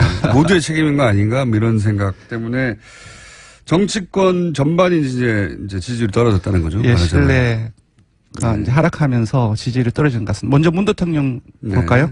지난주 주간 집계 대비 4.1%포인트 내린 69%로 네. 하락했습니다. 3일 이상 종합 집계 기준으로 취임 후 처음으로 60%대로 하락했는데요. 네. 주로 떨어진 곳이 이제 보수층, 중도층, 그리고 경기 인천에서 상당히 많이 떨어졌습니다. 그리고 부산, 경남, 울산, 충청, 그리고 60대 이상과 함께 새롭게 안보에 되게 민감한 계층이죠. 이 연령층이죠. 20대에서도 상당히 많이 요즘 떨어졌습니다. 신보수층이라고 하는 20대, 뭐 군대 가야 되는 세대이기도 하고. 네. 근데 조금 의아스러운 것은 진보층에서는 오히려 결집했습니다. 호남도 마찬가지고 TK도 소폭 결집했습니다. 그래서 여전히 보수층을 제외한 모든 지역, 연령, 이념 성향에서 긍정평가가 크게 높거나 부정평가보다 우세한 상황입니다. 69이긴 한데 앞에 6자가 붙었으니까요. 예, 70과 69가 이제 느낌이 다르니까. 네, 그렇습니다. 60%대로 주중이긴 하지만. 네네. 근데 이제 지금까지의 그 문재인 지지도의 탄력 특성을 보면 이건 이제 곧 회복하긴 할 것 같은데요. 근데 어쨌든 69%로 처음으로 떨어졌다. 예. 네, 그렇습니다. 그리고 정당들도 다 같이 떨어졌다는 거 아니겠습니까? 네, 민주당을 포함해서 정의당까지 원내 5당이 모두 하락했습니다. 그러니까 민주당 같은 경우는 50%대는 유지를 했습니다. 50.7%를 기록해서요. 근데 0.6%포인트 하락해서 3주째 완만하게 내림세를 보이고 있습니다. 그렇군요. 자유한국당도 마찬가지입니다. 전국국회 보이콧을 선언했죠. 그리고 MBC 사장 체포영장에 항의하면서 장애투쟁을 나섰는데 역시 0.9%포인트 하락해서 15.5%를 기록했습니다. 이제 장애투쟁을 이제 반전에게 혹은 지지자 결집의 기회로 삼았는데 오히려 본인들의 지지세를 꺾어버렸어요, 스스로. 예. 예, 안보 위기가 있을 땐 국민들조차도 전부 다 합심해야 된다라는 정서가 있는데 이제 그렇지를 못했죠. 그래서 오히려 만약에 같이 규탄 선언을 같이 하고 그게 이제 예, 오히려 했다고 한다면은 올라갔을 거예요. 올라갔지 않았을까 그렇게 예상을 해봅니다. 민주당이나 지금 정부에서 예, 사실은 북핵에 관해서 뾰족한 수를 내놓을 방안이 없거든요. 그렇죠. 네, 방안이 없다 보니까 이때 오히려 자유한국당이 국회에 들어가서 투쟁을 했다면 제가 보기에는 보수층들은 이쪽으로 다시 맞습니다. 결집할 수도 있죠. 거의 오르지 않았을까라는 예. 생각을 해봅니다. 거꾸로는 다음 장애로 나가버린 바람에 네, 지지율이 그렇습니다. 꺾였다는 거고요. 그다음에 바른정당은요? 예, 바른정당은 이혜원 대표 사퇴에 대한 요구가 당내에서 나오고 있죠. 그래서 소폭 하락했지만 6.3%로 하락했고요. 안철수 대표가 이제 어제부터 4박 5일인가요? 10일까지 광주 방문을 하고 있는데요. 호남 홀대 주장을 본격화하고 있습니다. 이런 가운데서 2주째 하락세가 지속돼서 6%를 기록했습니다. 특히 호남에서는 14.3%에서 10.8%로 오히려 내렸습니다. 이게 이제 과거에는 전가의 보도처럼 휘둘렀던 그 주장이 호남 홀대론이에요. 예. 네. 그걸로 효과를 본 적도 있죠. 근데 지금 현 정권에서 호남 홀대를 주장하는 게 지금 안철수 대표만 그런 건 아닙니다. 국민의당에서 며칠 전부터 전략적으로 내세우고 있는 프레임인데 그러다 이제 아마 지지율을 반등시킬 소재를 찾다가 이걸 찾은 것 같아요. 근데 제가 보기에는 이게 잘못된 생각인 것이 지지율로도 이렇게 드러나고 있지만 호남 사람분들의 자존심을 오히려 건들 것 같아요. 아니 뭐 지금 여기서 호남 홀대를 주장한다는 게 말이 되냐고. 예, SOC 예산이 줄은 것은 호남뿐만 아니라 다른 곳에도 줄었기 때문에 네. 네. 지금 복지 예산 올라가면서 그리고 이제 소위 쉽게 말해서 도로 건설하고 다리 지어주고 이런 선심선 정책 이제 안 하고 뭐 이런 정책의 전환이란 말이죠. 그러면서 다른 지역도 다 SOC가 떨어졌는데 유독 여기서 딱 뽑아서 호남 홀대라는 프레임으로 몰고 가니까 이거는 예전과는 다르게 거꾸로 역효과가 날 것 같다고 저는 생각했었는데 실제로 보니까. 네, 이번 주 내일도 오늘 조사도 있고 내일 조사도 있어서 조금 더 봐야 되겠지만 호남이 조금 포인트인 것 같습니다. 네. 왜 이런 물론 뭐 여러 가지 프레임을 쓸 수도 있겠지만 지금 이 시점에 호남 홀대를 들고 나온다는 게 호남인들한테 공감대를 얻을 수 없는 내용인데 제가 그렇죠. 보기에. 국내적으로 되게 엄혹한 상황이기 때문에 마지막으로 정의당 같은 경우는 어쨌든, 진보층과 20대에서 하락해서 5.4%를 기록했습니다. 그렇군요. 예, 전반적으로 다 하락을 했고, 예. 문재인 대통령 생각보다는 덜 떨어졌네요. 전 4%밖에 안 떨어졌어요. 예, 예전에 한번 6%포인트가 떨어졌을 때가 있었는데요. 그때 기억하실지 모르겠지만 사드 보고 누락 파문이 있었죠. 네, 그때 초반에. 1차 인사 논란이 있었는데 그때 6%포인트 떨어졌는데 요번엔 4.1%포인트 떨어졌습니다. 박근혜 대통령 지지율이 최고치였던 게 몇 퍼센트대죠? 70%, 임기 기간 동안에 70%를 넘은 적은 한 번도 없고요. 정확히 기억하지는 못하겠지만 60% 중반으로 기억을 하고 있습니다. 전 없죠? 예. 네. 지금 어쨌든 전반적으로 국민들의 정치에 대한 불신이 있다는 거죠. 전반적으로. 예, 지금 확산되고 있는 상황이 아닌가 싶습니다. 자, 이건 다음 주 조초되면 계속 이어질 건지 아니면 주춤하게 될 건지 정리가 될 건지.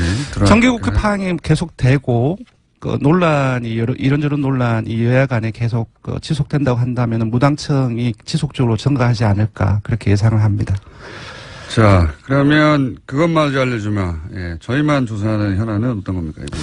예, 요번에는 지난 4일 KBS, MBC 양대 공영방송 노조가 파업을 돌입을 했습니다. 그래서 KBS, MBC 노조가 주장하고 있는 공영방송 정상화와 경영진 퇴진이라는 주장에 대한 국민 공감도를 조사를 했습니다. 아하, 예.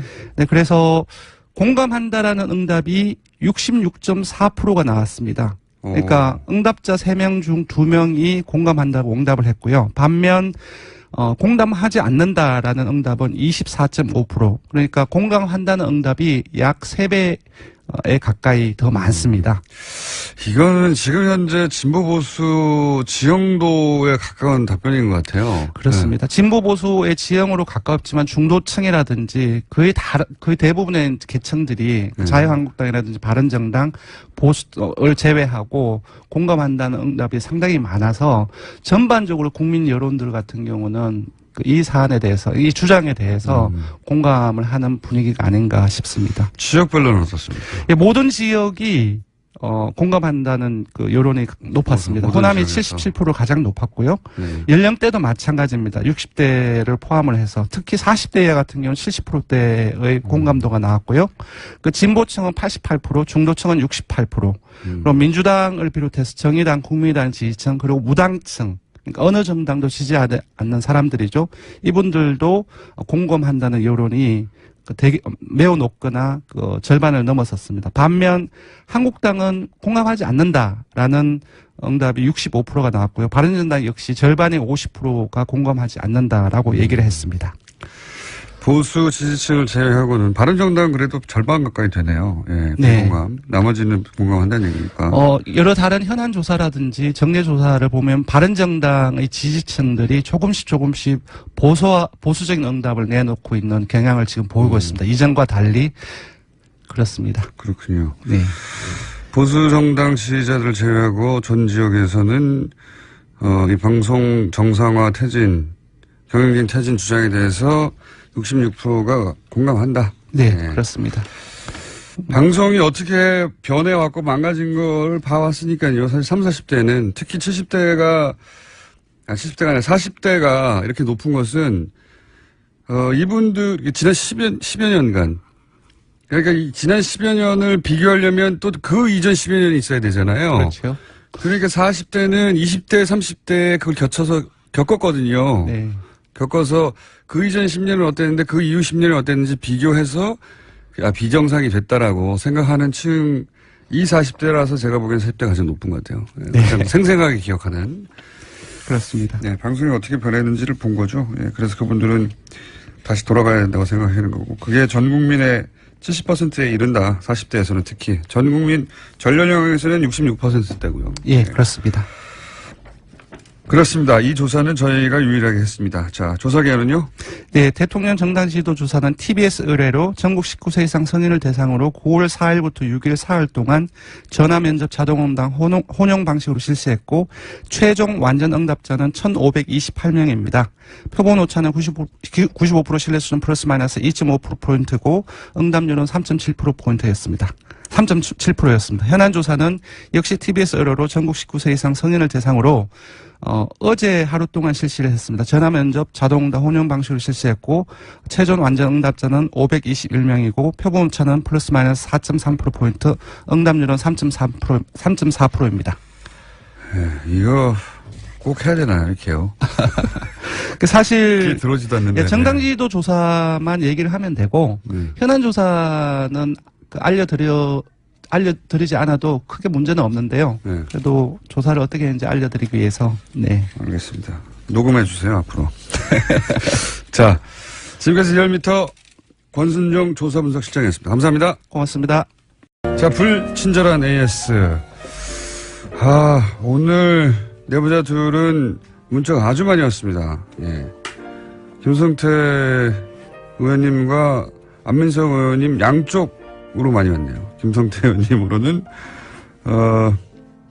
욕문자가 세도했고, 안민석 의원님은 왜 제대로 싸우지 못하냐고 문자가 또 세도했습니다. 지금 이제 전국이 예민하다 보니, 예, 청취자들 반응도 아주 뜨겁습니다. 두 분이 전략을 좀 바꾸셔야 될 것 같아요. 네. 어쨌든 두 분 모두에게 불만의 문자가 많이 왔다. 네. 뉴스공장에 문자를 보내는 방법을 유럽에서 광고할 수 없어서 1.35 유로짜리 우표를 붙여서 사연을 보내신 분이 있습니다. 이거 90년대식인데요. 아일랜드 서쪽에 있는 아킬 섬에서 보냅니다. 네. 문자 보내는 법을 도저히 알 수가 없어요. 그래서 엽서로 보내요. 야. 그러면 이렇게 어렵게 문자를 보낼 거면, 엽서까지 보낼 거면 내용이라도 많든죠. 3줄을 보내셨네. 감사합니다. 네. 성함이 햄입니까? 네. 본인 성함을 안 쓰셨네. 네. 자, 그 외에 또 하와이에서 또 여러 곳에서 문자 보내주셨고, 아일랜드에서 엽서로 보내신 분, 카카오톡 플러스 친구 TBS 라디오와 친구 맺기를 하거나 TBS 앱을 통해서 참여 가능하다고 저희 PD가 알려드리는 바입니다. 자, 그리고 시사요정 인형을 만들어서 팔아주세요. 이런 요청도 있네요. 네. 싫습니다. 여기까지 하겠습니다. 도시건축가 김재리 박사님 나오셨습니다. 네, 안녕하십니까. 안녕하세요. 지난주에는 갑자기 정치평론을 잠깐 하셨는데, 예. 서울시장에 관련된 거니까 잠깐 한 거고요. 네. 그렇게 하고 나니까는 제가 박사뿐이 아니라 한때는 날리던 국회의원이었다. 이거 기억력을 다시 또 하는 분들도 계시고. 아마 4대강 쪽에서 날리셨죠. 4대강 쪽에서. 내년에 이제 지방선거 할 때까지는 아마 아무래도 이것저것 평론할 또 기회도 또 생길 겁니다. 잘하겠습니다. 자, 오늘은 다시. 네. 저희가 여름 특집 도시여행 하다가. 네. 예. 그거 마무리할 겸 예. 도시여행을 조금 마케팅도 할 겸 도시여행하는 요령에 대해서 제가 좀. 도시여행 요령. 근데 이제 요령이요. 어느 도시를 가면 제일 좋으냐 그런 요령은 아니고 또 어떻게 하면 싸게 하느냐 이런 거는 아니고요. 말고 도시여행을 제대로 하는 법. 근데 제대로 하는 법이라기보다는 좀 의미 있게 하는 법이라고 얘기를 해서 제가 딱 3가지만 얘기하고 어떤 갈게요. 도시에나 적용되는 겁니까? 어떤 도시에나 적용된다고 생각합니다. 저도 여행에 나름의 그 노하우가 있는데 올해는 배낭여행으로 그건 제가 나중에. 압니다. 그거는 마지막에 해주시죠. 들으면서 첫 번째. 우리 도시 여행하고 해외 세계 도시 여행하고 짝으로 만들어라. 짝으로? 네, 짝으로만. 제가 지난 5번 여름 도시 여행 특집을 한 것도 보면은 베를린하고 통영하고 그다음에 프랑크푸르트하고 수원하고 이런 식으로 했잖아요. 네. 이런 식으로 좀 짝으로 만들어서 하면 훨씬 더 의미가 있어집니다. 그러니까 우리 김호중 공장장님처럼 세계 도시만 막 다녀보고 우리 도시는 안 다녀보면 이건 문제 있습니다.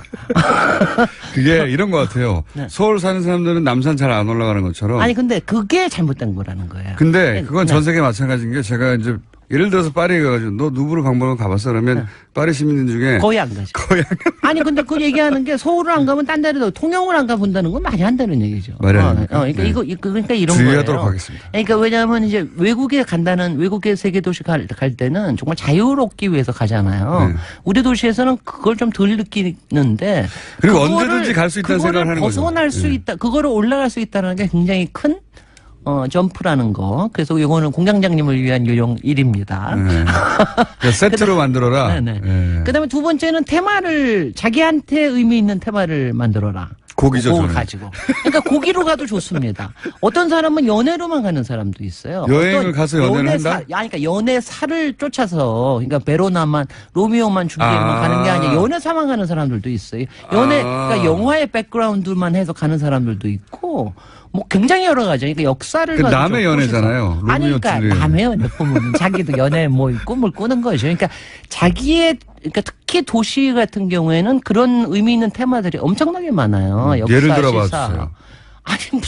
아니 예를 들어 볼 게 뭐가 있어요. 좀 예를 들어야죠. 온갖 권력자들, 온갖 연애사들, 온갖 프로테스트들, 뭐 영화에 등장했던 곳이 될 그다음에 수도 있고, 온갖 혁명사들, 뭐 소설에 등등의. 배경이 됐던 곳이 될 수 있고, 네네. 그리고 뭐 광장 같은 거, 그러니까 여러 가지. 근데 그게 자기의 테마가 있으면 어떤 사람은 음악이 될 수도 있고, 어떤 사람은 인물이 될 수도 있고, 어떤 사람은 미술이 될 수도 있고. 그렇게 따지면 저는 전쟁이 벌어지는 걸 가보는 그런 거죠. 사람들도 예. 있어요. 그리고 전쟁이 벌어졌는 데 가가지고 거기 가서 흙만 모아오는 사람들도 있습니다. 저는 분쟁이 그런 일어났다고 사람들. 하면 꼭 가보고 싶어요. 그러니까 그런 걸 테마를 찾으면 우리 인생이 굉장히 길기 때문에 그렇게 해놓고 나면 이게 노하우가 됩니다. 그 테마를 잘 정해야죠. 그럼요. 아니 근데 가다가 좀 바꾸시면 돼.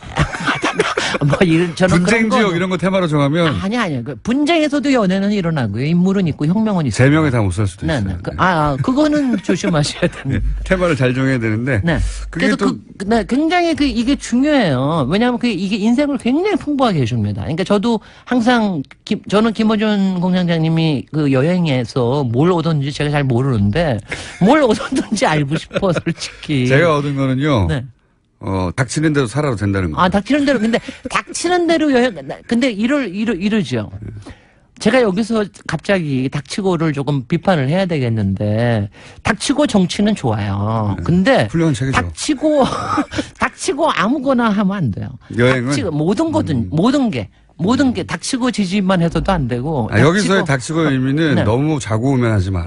그럼요. 예. 너무 그러니까 계획 세우는데 많은 시간을 보내지 마라. 그렇습니다. 부딪혀라 이런 네. 거죠. 예. 그러니까 부딪히는 거는 아주 여행 가는 건 저거 하지만은 그 안에서 자기의 테마를 찾아가는 거는 굉장히 인생을 풍부해요. 그래서 그 인생의 찾아라. 테마가 뭘까? 나는 굉장히 내 김원중 공장장님을 한번 제가 인터뷰를 해야 되는데 막 저걸 해야 되는데. 박사님의 테마는 뭡니까 여행 가실 때? 아유, 저야 뭐 당연히 이 모든 것이죠. 이 모든 것. 이 모든 것.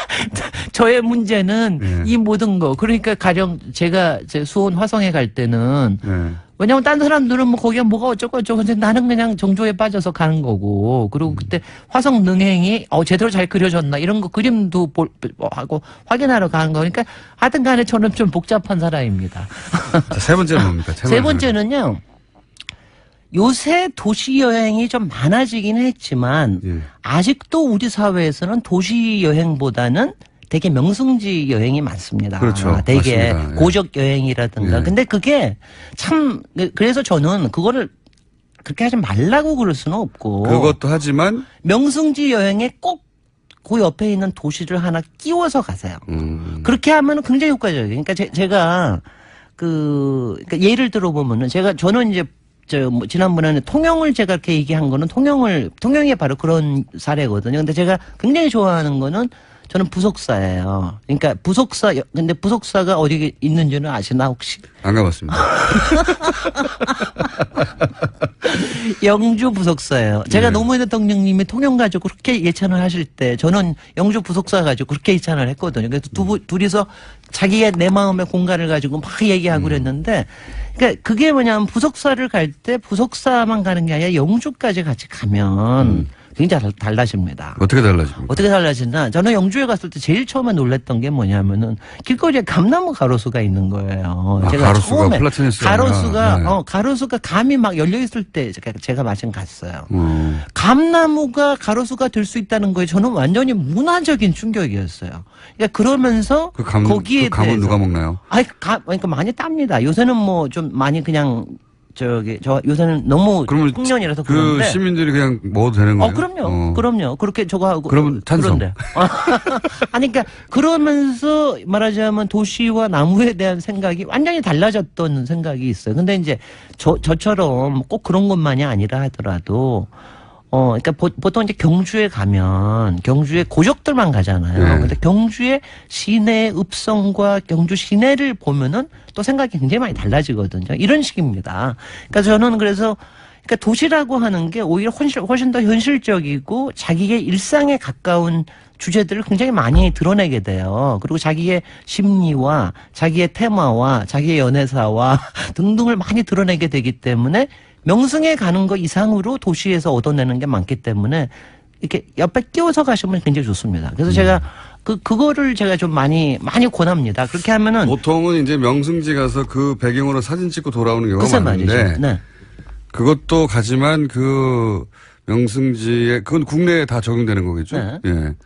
그 해당 도시에 들어가서 그 도시도 즐기고 와라 제대로. 그리고요, 왜냐하면 예. 또 명승지에 갈 때 꼭 이제 그룹으로 가니까 되게 먹는 것도 약간 교외에 있는 식당에 가는 경우도 많거든요. 그렇죠, 난 그거 보통은. 참 그게 못마땅한 거예요. 보통 비쌉니다 그리고. 보통 관광지여서. 비싸고. 그냥 뭐 이제 그 이유를 제가 모르지는 않지만 가능하면 도시에 뭐 쇼핑타운도 상관없으니까 여기에 가서 사람 풀어놓고 거기서 먹는 건 굉장히 중요한 겁니다. 그러니까 그렇게 하면은 훨씬 더 도시에서 얻어지는 게 많죠. 그 말씀하시니까 제가 여행할 때 노하우 겹치는 게 하나 있는데 네네. 뭐냐면은 현지에 가서 이제 그 여행 안내 센터가 있잖아요 보통. 네네.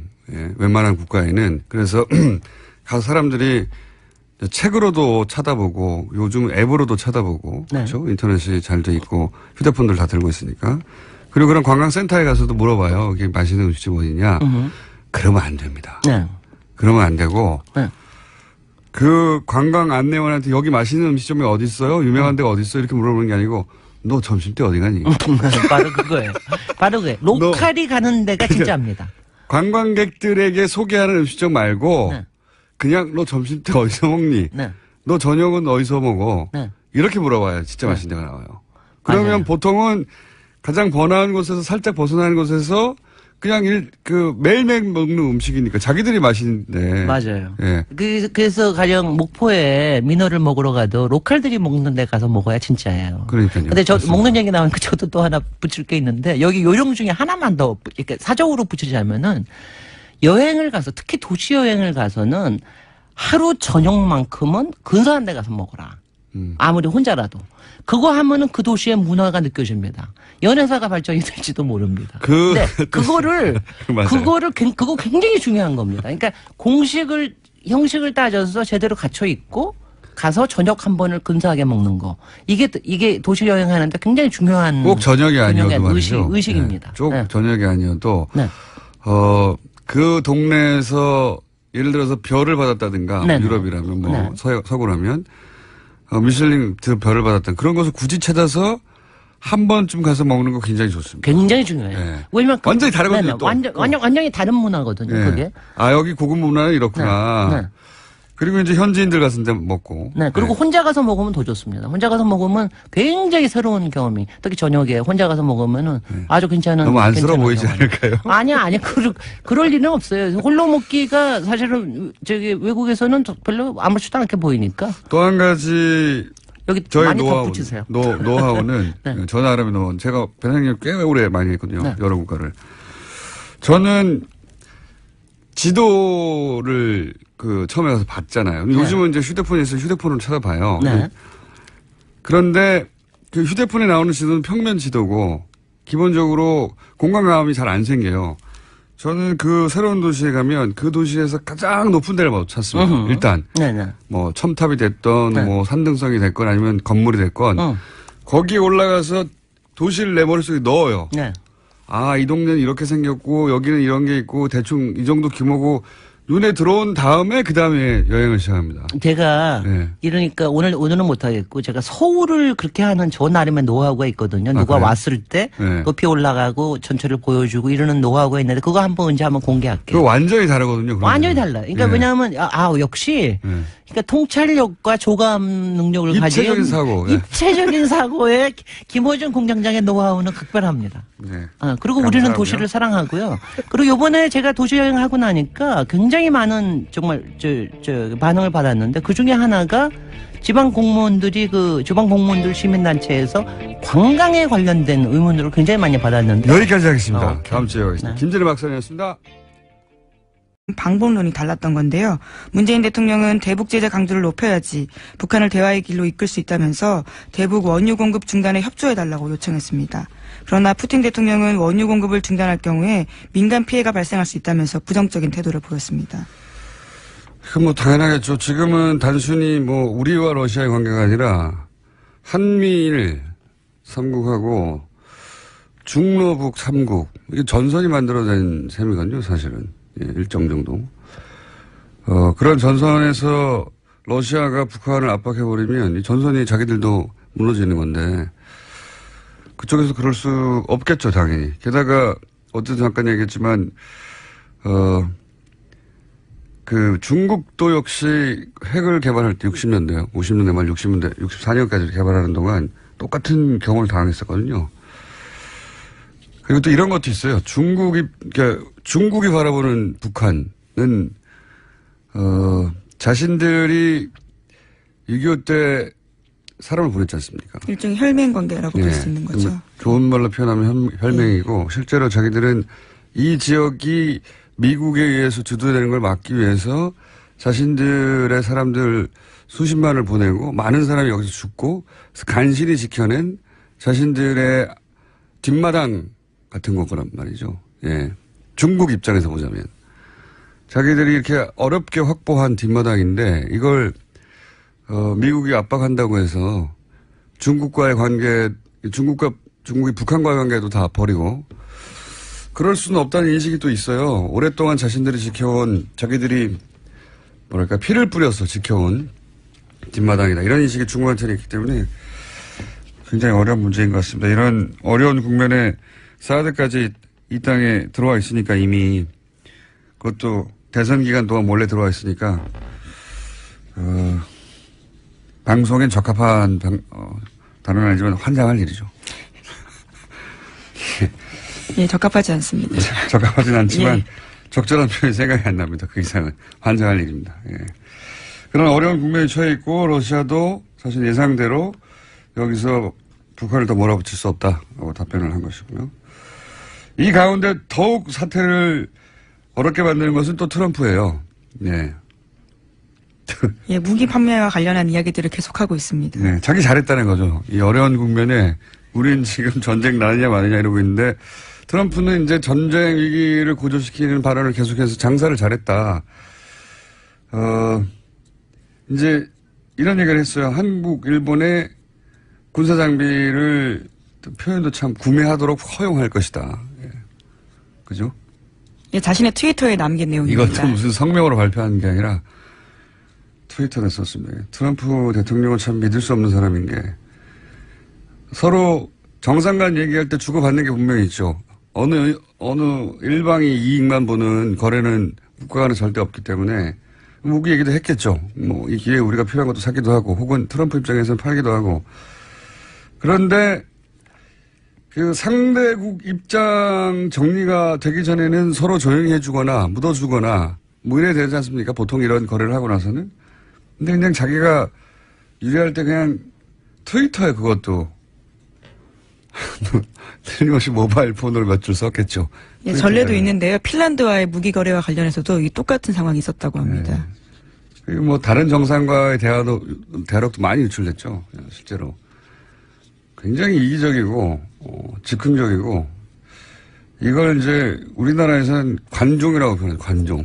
그것도 적절한 용어. 뭐 어떻습니까? 예, 관종이 예. 맞는데. 네. 네. 관심에 목말라 하는 일국의 대통령이 국가 간에 은밀하게 이야기된 내용을 바로 당일날 트위터에 쓴다는 건 있을 수 없는 일이거든요. 성명을 발표하는 것도 아니고 상대에 대한 예의나 숙고 같은 건 뭐 전무하는 겁니다. 이건 국가 원수가 아니라 그냥 개인으로도 상대 못할 사람이에요. 제가 보기엔 뭐 이런 사람이 다 있어요. 심지어 구체적인 규모까지 이야기했는데요. 구매 규모는 상당히 증가한 양이 될 것이다 라는 내용도 트위터에 썼습니다. 그러면서 FTA는 폐기하자고 하고. 예. 그리고 또 군사적 옵션은 첫 번째가 아니다고 또 말을 바꾸긴 했어요. 또 말을 바꾸는 건 한두 번이 아니지만 참 상대하기에 나쁜 사람입니다. 믿을 수 없는 사람입니다. 예. 뭐 미국 내에서도 그런 평가를 받고 있지만 그 한국과 관련된 일들이 벌어질 때마다 야 믿을 수 없는 사람이구나 하는 생각을 점점 할 수밖에 없습니다. 자, 이런 일들이 벌어지고 있고요, 현재. 다음 뉴스는요? 예, 댓글 관련된 소식도 계속 전해드리고 있는데 이번에는 군 관련입니다. 2012년 국군 사이버사령부의 정치 댓글 공작에 대한 재조사가 시작됐는데요. 이 와중에 군의 최초 수사 때 조직적인 증거인멸이 있었다라는 증언이 나왔습니다. 2013년 의혹이 불거지고 국방부가 조사에 착수하자 곧바로 증거인멸이 시작됐다라는 건데요. 한번 폭로한 적이 있는 김기현 씨, 그러니까 댓글 부도인 심리전단의 당시 총괄계획과장을 지냈던 사람의 증언입니다. 이걸 이제 수사를 하려고 했더니 증거를 인멸하기 시작했다는 증언인데 요 증언은 저희가 KBS 취재를 했던 해당 기자가 3부에 나와서 불법으로 촬영하고 있다. 어떤 뭐 비자가 만료됐는데도 계속 촬영하고 있다든가 그렇다고 해서 부모들을 추방할 수는 있지만 아이들은 아무것도 모른 채 왔잖아요. 혹은 와서 낳은 아이들도 있어요. 예. 아니면 2-3살 때 온 아이들도 있고. 이 아이들은 이미 뭐 미국에서 미국 교육을 받고 미국인이 돼버렸거든요. 이 아이들은 아무 죄가 없다. 그러니까 인도주의적 차원에서 유예하자. 추방에 대해서. 뭐 이런 프로그램이고 사실 유럽에도 많이 있어요. 네, 최소 5년을 살면 드리머라고 이름을 불러주면서 그런 추방을 유예하는 거죠. 그래서 이제 불법을 저지르지만 않으면, 죄를 짓지만 않으면, 뭐 취업을 할 기회도 주고, 그렇게 프로그램을 만들었는데, 이제 오바마 때 만들었는데, 유럽에서는 이미 이런 게 있었었고, 근데 이제 미국에서도 오바마 때 이게 만들어졌는데, 다카 프로그램이라고. 이걸 트럼프가 이제, 다 상관없다. 다 나가라, 그냥. 다카 프로그램이 불법이라고 주장하면서 지난 대선에서도 공약을 했고요. 그래서 지금 6개월 동안의 폐지 유예 기간을 가지고 의회가 후속 입법 조치해달라고 이야기했습니다. 그러니까요. 이게 이제 이 인원들 중에는 사실은 미국 자체가 이렇게 해서 만들어진 나라 아닙니까? 이민자의 처음에? 나라죠. 네. 자기들끼리 처음에 와가지고 인디안한테서 땅 뺏어서 만든 나라잖아요. 트럼프 본인도 이민자예요. 예. 아버지 세대지만. 가족들이 다 그렇죠. 독일에서 그것도. 본인이 독일에 왔다는 건 숨겼죠, 처음에는. 예. 재밌습니다. 트럼프 대통령. 몹쓸 사람입니다. 제가 보기엔. 저는 뭐, 정부에 있는 사람도 아니고, 제 생각이 그러니까 그냥 말할 수 있죠. 예. 몹쓸 사람입니다. 제가 보기엔 아주. 자, 오늘 여기까지 해드릴 것 같습니다. 시사인의 김은지였습니다. 감사합니다. 뉴스공장 첫 시작과 함께 온 코너입니다. 네. 내부자들 더불어민주당 안민석 의원 나오셨습니다. 안녕하십니까. 예, 오산에 오산 비행장이 있다고 생각하시면 오산입니다. 오산 출신 국회의원 안민석입니다. 아니, 사드나 핵 이야기 나올 때마다 뭐 오산 비행장이 어쩌고저쩌고 해서 굉장히 저에 대한 걱정을 많이 하시는데 오산에는 오산 비행장이 없습니다. 오산 비행장은 평택에 있습니다. 네. 알겠습니다. 오산의 사선 의원 안민석 의원이었고요. 자유한국당 김성태 의원 나오셨습니다. 안녕하십니까. 예, 안녕하세요. 김성태입니다. 추가 인사는 없나요, 오늘? 저는 뭐 항상 안 했지 않습니까? 네. 아니, 이제 안민석 의원이 하시니까 또 뭔가 하실 줄 알았죠. 자, 두 분이 오늘은 싸우지 말자고 두 분이 뭐 시나리오를 짜오셨다고. 누가 또 그런 또 네. 은밀한 이야기를 총수에게 전해줬어요? 네, 방금 전에 직접 말씀하셨잖아요. 시나리오대로 하자고 이번에는 싸우지 말고. 네. 참 말을 못하네. 그렇게 될 리가 없다고 저는 생각하는데 예. 준비해 오신 시나리오는 뭡니까? 진중하게 사선 의원과 이 엄중한 시국에 대해서 얘기하자 이런 거였나요? 지금 제 아내가 이 건물 지하 주차장에서 이 방송을 듣고 있어요. 감시. 예. 아시죠? 예, 상황에 따라 바로 올라오시려고. 제가 김성태 의원님을 너무 좀 몰아붙여서 네.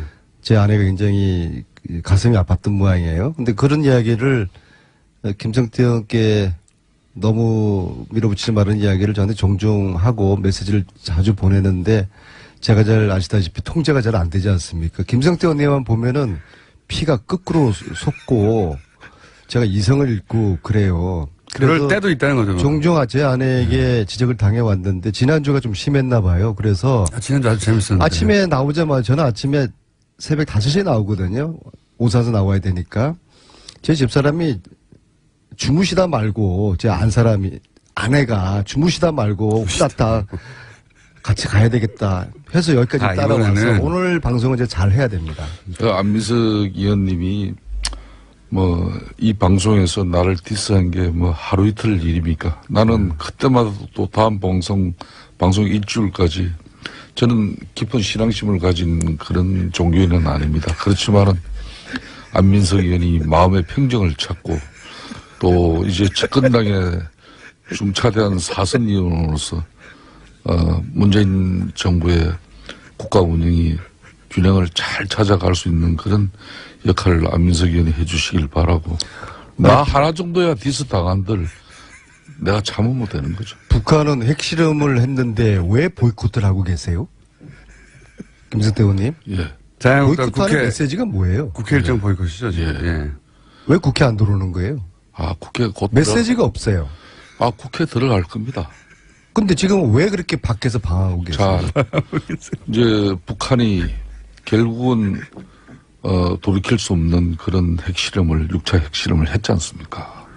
그 종착역은 이제 수소 원자력 폭탄으로 대한민국을 진짜 한 방에 보내버리는 그런 현실이 돼버렸습니다. 그래서 국회 안 들어오세요? 이런 엄중한 상황을 만드는 데는 저는 역대 정권의 남북 관계에 문제점도 있지만은 특히 문재인 정권 들어서 잠깐 직접 전화기를 하겠습니다. 자, 다음 뉴스는요? 네, 관련된 뉴스가 또 있는데요. 사이버사가 2012년 2월 달에 김관진 당시 국방부 장관 결재를 받아서 A4 용지 5장 분량의 2012년 사이버전 작전 지침을 청와대에 보고했다라는 내용입니다. 이깁 군사 기말인 이 문건에는요, 19대 총선과 18대 대선 등 급변하는 정세에 맞춰서 사이버 심리전을 계획해야 한다라는 내용이 있다고 합니다. 저는 이 문건이 하나씩 나올 때마다 아니 군이 왜 총선과 대선을 걱정하면서 심리전을 준비합니까? 군대가 아니었어요. 이 보수 정권이 맨날 안보 하는데 이게 무슨 안보예요? 권력이 자기 권력을 놓지 않으려고 국정원이고 군이고 다 심부름센터를 만든 거 아니에요. 그게 이제 문서로 그런 심증만 있다가 문서로 이제 하나씩 나오는 거죠. 군이 왜 19대 총선 18대 대선을 대비해서 심리전을 계획했다고 그걸 청와대에 보고를 해요. 국방장관 결재를 받아가지고. 참네. 그런데 그때 참여했던 그 책임자들 사이버 사령부는 집행유예. 예, 당시에 사령관들 같은 경우에는요, 집행유예와 선고유예를 각각 받고 있는 상황입니다. 아직 2심이 계류 중이긴 한데 1심에선 그렇게 아주 낮은 형이 나왔습니다. 죄도 아닌 것이죠, 이건. 집행유예. 자, 그런 문서들이 나오고 있습니다. 자, 다음 뉴스는요? 네, 검찰이 2011년 KBS의 민주당 도청 의혹 사건에 대해서 재수사에 들어갔다라는 겁니다. 2011년 KBS 장모 기자가 민주당 대표회의실을 몰래 녹음해서 한성교 당시 한나라당 의원에게 내용을 전달했다라는 의혹인데요. 당시 보도 책임자였던 고대영 사장은 2015년 인사청문회에서 해당 의혹을 부인한 바 있습니다. 하지만 지난 6월 달에 언론노조 등이 다시 고발장을 냈고요. 검찰이 재수사에 착수한 겁니다. 좀 오래된 뉴스인데 이것도 역시 이명박 정부 시절이에요. 이명박 정부 시절에 야당이 대표실에서 야당이 모여서 이제 회의를 하는데 그거를 이제 KBS 모 기자가 몰래 녹취를 했고 그거를 여당의 의원한테 건네줬다는 거죠. 그래서 그 내용을 그대로 읽었습니다. 한성교 의원이요. 그래서 이게 도대체 어떻게 알았냐 하다 보니 그때 벽치기라는 얘기도 나오고 벽치기라는 건 기자들이 이제 못 들어가니까 벽에다가 귀를 대고 원시적인 방법으로 아주 귀가 좋아야지만 가능한 내용이죠. 그렇게 했다가 결국은 알고 봤더니 이제 몰래 녹취를 한 것으로 드러났는데 증거가 없다고 해서 무혐의가 됐죠 그때는. 그러니까 앞에 이어지는 뉴스라고 봐요. 국정원도 정권 권력이 자기 정권을 지키기 위해서 동원이 됐고 군도 선거에 이런 식으로 개입을 했고. 공영방송의 기자도 사실은 야당 도청원에서 여당에 제공하고 이런 일이 있었던 거죠. 그래서 당시 그 해당 기자한테 자택 압수수색까지 들어갔었는데요. 휴대폰과 노트북이 없었습니다. 자신을 잃어버렸다고 주장하면서요. 제대로 수사가 진행되지 않았던 거죠. 잃어버렸을 수는 있습니다만 절묘하게 잊어버린 거죠. 어쨌든 그래서 다 위화무효화된 사건인데 따지고 보면 또 굉장히 또 큰 일인 거죠. 예. 공영방송 기자가 야당을, 몰래 도청을 해서 그걸 여당 중진 의원에게 주고 그걸 또 공개해서 공격하고 이런 일들이 있었다는 거죠. 예, 도청 자체도 큰일인데요. 정치 개입까지 했다면 정말 정말 큰일인 거죠. 그럼 군도, 국정원도, 공영방송도 그런 일들에 다들 동원이 됐었다. 이런 뉴스, 들으시면 될 것 같고. 자, 벌써 2, 3분밖에 안 남았네요. 브리핑할 시간이. 자, 또 어떤 일이 있었습니까? 네, 항공우주산업, 그러니까 카이에서 부정취업 청탁이 있었다라는 내용들이 나왔었는데요. 여기에 부정취업 청탁을 했던 사람의 이름이 특정됐습니다. 이정현 전 새누리당 대표 친동생인 2학년 YTN 콘텐츠 제작팀 부국장인데요. YTN은 이 부국장에 대해서 대기 발령을 내렸습니다. 그렇군요. 이정현 전 새누리당 대표 친동생 이모 YTN 부국장이 조카를 하필이면 또 그 지금 문제가 되는 카이에, 항공우주산업 카이에 부정 입사시켰다는 의혹이 제기됐는데, 방송국에서 의혹 제기만으로 대기 발령을 내지는 않는데 보통, 대기 발령을 냈다는 건 방송국 내에서 문제가 됐다는 얘기네요, 제대로. 네, 수사가 진행되면 그에 따라서 인사조치도 밝기로 했다고 YTN이 밝히고 있습니다. 이분이 노정면 기자라든가 그분들한테는 자리를 주면 안 된다 이렇게 말했던 그분 맞죠? 네, 그래서 노조에서는요, 소위 적폐 인사로 규정하면서 문제 제기해왔던 인사입니다. 그러니까요. 해직 기자들 복직하면 자리를 주면 안 된다 등등의 발언을 해서 문제가 됐던 보도를 내가 본 적이 있는데 그분이 이제 이렇게 연루된 거군요. 네. 알겠습니다. 방송국에서도 이런 일이 있고요. 또 다음 뉴스는요? 네, 도널드 트럼프 미국 대통령이 현지 시각으로 5일에 다카 프로그램을 폐지한다고 공식 발표했습니다. 다카 프로그램은 불법 입국 부모를 따라서 미국에 들어온 88만 명의 불법 체류 청소년들의 추방을 유예하는 프로그램입니다. 오바마 대통령이 도입한 프로그램인데요. 5년 만에 뒤집어진 겁니다. 이게 이제 이런 거거든요. 아이들은 잘못이 없다 이거거든요. 한마디로 다카 프로그램의 정신이라는 건 부모들이 예를 들어 먹고 살기 위해서든 어떤 이유에서든 우선 너무 우리가 평화를 또 구걸하고 그러니까 북한 김정은은 절대 문재인 대통령 체제하에서 미국 트럼프가 아무리 북한을 선제 공격하고 또 군사적인 압박 제재를 통해서라도 결국은 북한의 핵을 용인하지 않겠다는 그런 국제사회의 인식이 절대 현실화되지 못할 것이다. 그렇기 때문에 막 쏘아 올리는 거예요. 아, 그게 보이콧하는 이유예요? 그래서 국가안보 인식을 좀 확고하게 문재인 대통령 가져달라는 이유 하나. 그래서 보이콧을 하시는 거예요? 그렇습니다. 그리고 또 한 가지 더 있어요. 그럼 상임위를 소집하셔야지 그렇게 들어오시죠. 아니, 근데 한 가지 그래서 안보 상임위는 다 참여하고 있습니다. 국방위, 정보위 이런 안보 상임위는 다 참여하고 있어요. 김상태 의원님, 이 보이콧은 6차 핵실험 전에 결정된 거 아닙니까? 그러니까 제가 한 가지 더 있다 그랬죠. 다른 이유가 있잖아요. 그러니까 이제 방송 김장겸 지키기, MBC 사장 지키기. 저는 김장겸 세월호 유가족을 깡패라고 표현했던 김장겸 지키느라고 국회 보이콧하는 거 아닙니까?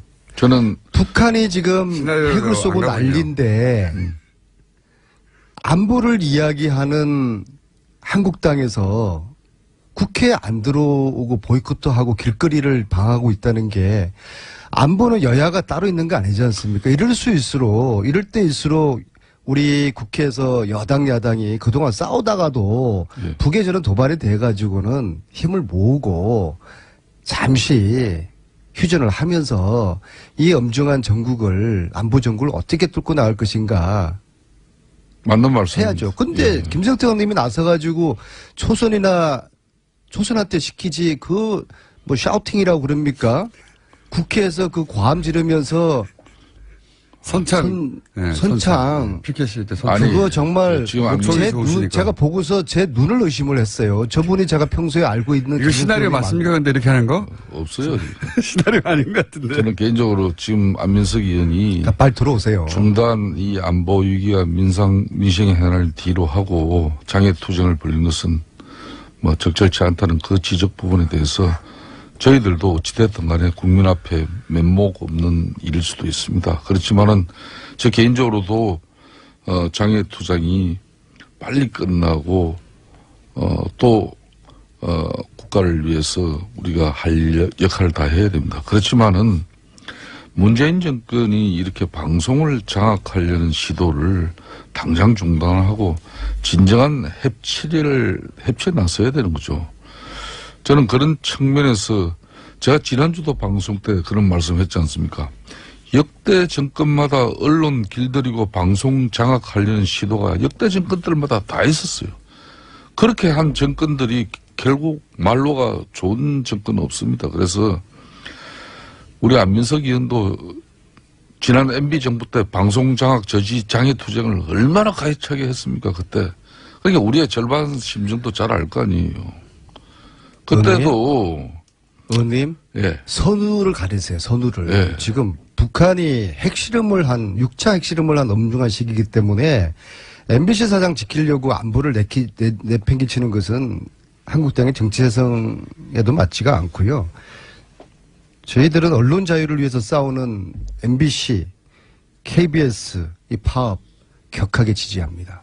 저는 지난 2012년 MBC 노조가 170 파업할 때 난 노조 보호하려고 노력한 사람입니다. 그때 당시도 노사관계는 사실상 교과서적인 게 없다.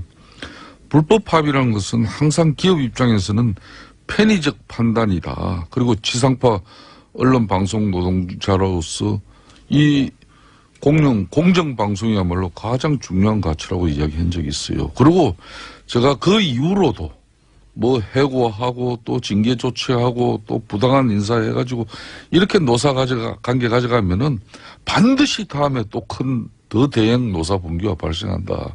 그래서 진호위 또 중앙노동위원회 꼭 그렇게 해서 이미 노동위원회적인 판단을 통해서 해고자 복직 문제나 또 불편 부당한 징계 인사가 있다면 원상 회복할 거 빨리 해라. 이걸 굳이 또 행정소송으로 1심, 2심까지 지금 갔잖아요. 지금 이제 대법 판결까지 기다리고 있는데 이렇게 해서 뭐 그때 대법 판결하면 해고자 복직하고 이러지 마라. 평화 사업장의 평화는 과거의 그 파업 문제로 그런 그 안금 계속 갈 수 있으니까 내가 그래서 많은 MBC 경영진 측에도 이런 얘기를 했었어요. YTN도 지난번에 했고. 그래서 나름대로 이 노사 문제로서 비롯된 이런 갈등 소지를 특히 사측이 뭐 이런 징계 해고다 뭐 이런 불이익을 통해서 문제를 푸는 것은 맞지 않다는 그 입장을 저는 견지해온 사람입니다. 자, 그래 그 말씀은 지금 MBC, KBS 파업 지지한다는 지지 발언을 지금 하고 계시는 거죠? 지금은 그런데 노사 문제는 그 사업장 내의 노사 문제로 노사가 풀도록 해야 됩니다. 그런데 문제는 정부가 개입하고 있기 때문에 그게 문제라는 거예요. 제가 최순실 안녕하세요, 김호준입니다. 모두는 아니더라도 대다수가 행복한 세상이 왔으면 좋겠네요. 저는 사실 뭐 종교는 없습니다. 하지만 누군가에게 간절히 바라봅니다. 청취자 여러분을 빨리 만날 수 있기를. 디스크리아키 배쳤습니다. 네, 다시 만날 날까지 안녕히 계십시오. 배철수의 음악 캠프 배철수 씨가 MBC 파업에 동참하기 위해 마이크를 내려놓으며 남긴 클로징입니다. 무려 만 33일째 이어져 온 음악방송을 멈추게 한 건 누구인가? 그 당사자 중 한 사람인 김장겸 사장이 어제 고용노동부 서울 서부지청에 출석해서 이렇게 말했습니다. 공영언론 수정으로 언론 자유와 방송 독립을 어떻게 지킬까 고민이 많았다. 이거 본인이 무너지면 자유한국당이 무너진다고 했다는 분이 할 말은 아니지 않습니까? 배철수 씨의 빠른 복귀를 응원합니다. 김어준 생각이었습니다.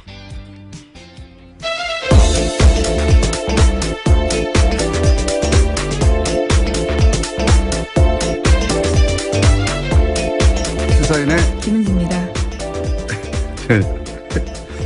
제 웃음이 터진 게 방송을 시작하려고 그러는데 앞에 이제 오늘 문자창이 있거든요. 예. 거기 보니까 안민석 의원님 오늘 방송 너무 좋았어요. 아직 시작도 안 했는데. 안민석 의원님이신가요? 네. 보좌관실에서 아마 방송하기 전에 미리 보낸 게 아닌가. 이따가 해명을 분명히 하셔야 될 것 같습니다. 알겠습니다. 인사했나요, 우리가? 네, 했습니다. 네. 자, 첫 번째 뉴스는요? 네. 오늘 새벽 경찰이 사드 배치를 반대하며 시위 중인 성주 주민 등 400여 명을 해산시켰습니다. 이 과정에서 주민과 경찰 등 20여 명이 다쳤는데요. 곧 잔여 발사대 사드 4기가 추가 배치될 예정입니다. 이에 따라서 사드 한 대 포대가 마련됩니다. 주민 반대는 뭐 당연한 거죠. 그분들 입장에서 생존권의 문제고, 네. 본인 세대에 끝나는 게 아니라 이제 거기 배치되면 그 땅에서 이제 그분들 자녀들도 계속 살아야 되기 때문에 네, 당연한 것이고 지금 국방부가 사드 이제 4기 추가 배치는 임시 배치라고 강조를 하긴 했어요. 네, 어제도 다시 그 입장을 재확인했는데요. 사드의 최종 배치 여부는 10에서 15개월 걸릴 것으로 예상되는 일반 환경 영향 평가를 한 뒤 결정한다라고 다시 한번 강조했습니다. 이게 굉장히 어려운 문제입니다. 왜냐하면은 지금 문재인 정부의 대북 그 스탠스는 강한 제재를 하면서 동시에 대화를 하겠다는 거잖아요. 예. 사드도 그 일환으로 지금 동원되는 와중인 건데 애초에 사드가 반입이 안 돼 있었다면 이 사드를 레버리지로서 함께 좋았겠죠. 예. 사드를 가지고 미국하고 중국 사이에서 중간에서 왔다 갔다 하면서 플레이하기 좋았을 텐데 이게 대선 직전에 몰래 반입이 돼버렸단 말이죠. 이미. 이 시점에서 이제 다시 한번 되짚을 것은 제가 보기에는 몰래 반입한 사람들. 몰래 반입해놓고도 사실은 정권 출범하고 나서 반입 과정의 자체에 대해서 제대로 보고도 안 했지 않습니까?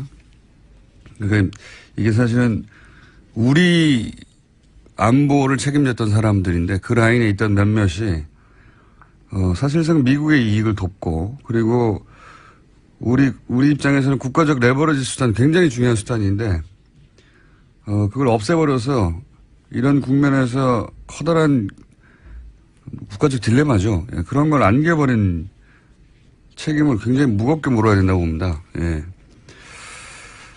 지금은 사실은 할 수 있는 게 별로 없어요. 이 국면에서 옵션이. 예. 지금 할 수 있는 건 옵션이 확 줄어들어가지고 이미 들어와 있으니까.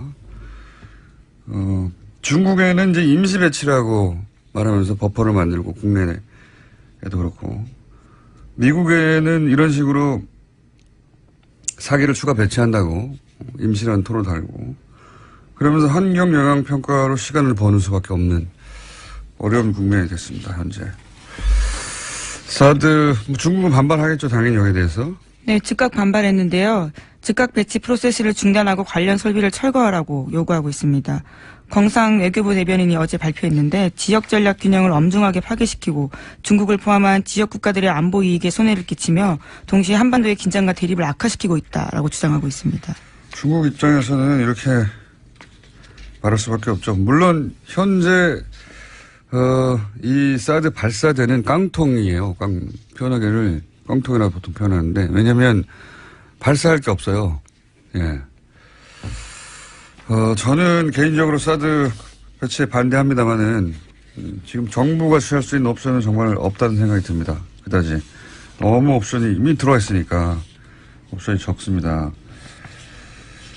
자, 여기서 그 문재인 대통령은 이제 푸틴 대통령과 만나서 이거 어떻게 풀어보겠다고 또 대화를 했는데 그게 쉽지는 않을 것 같죠? 예. 네, 어제 정상회담이 있었습니다. 북핵 문제가 아무래도 가장 큰 이슈였는데요. 북핵 문제를 조속히 풀어야 한다는 데는 뜻을 함께 했습니다. 하지만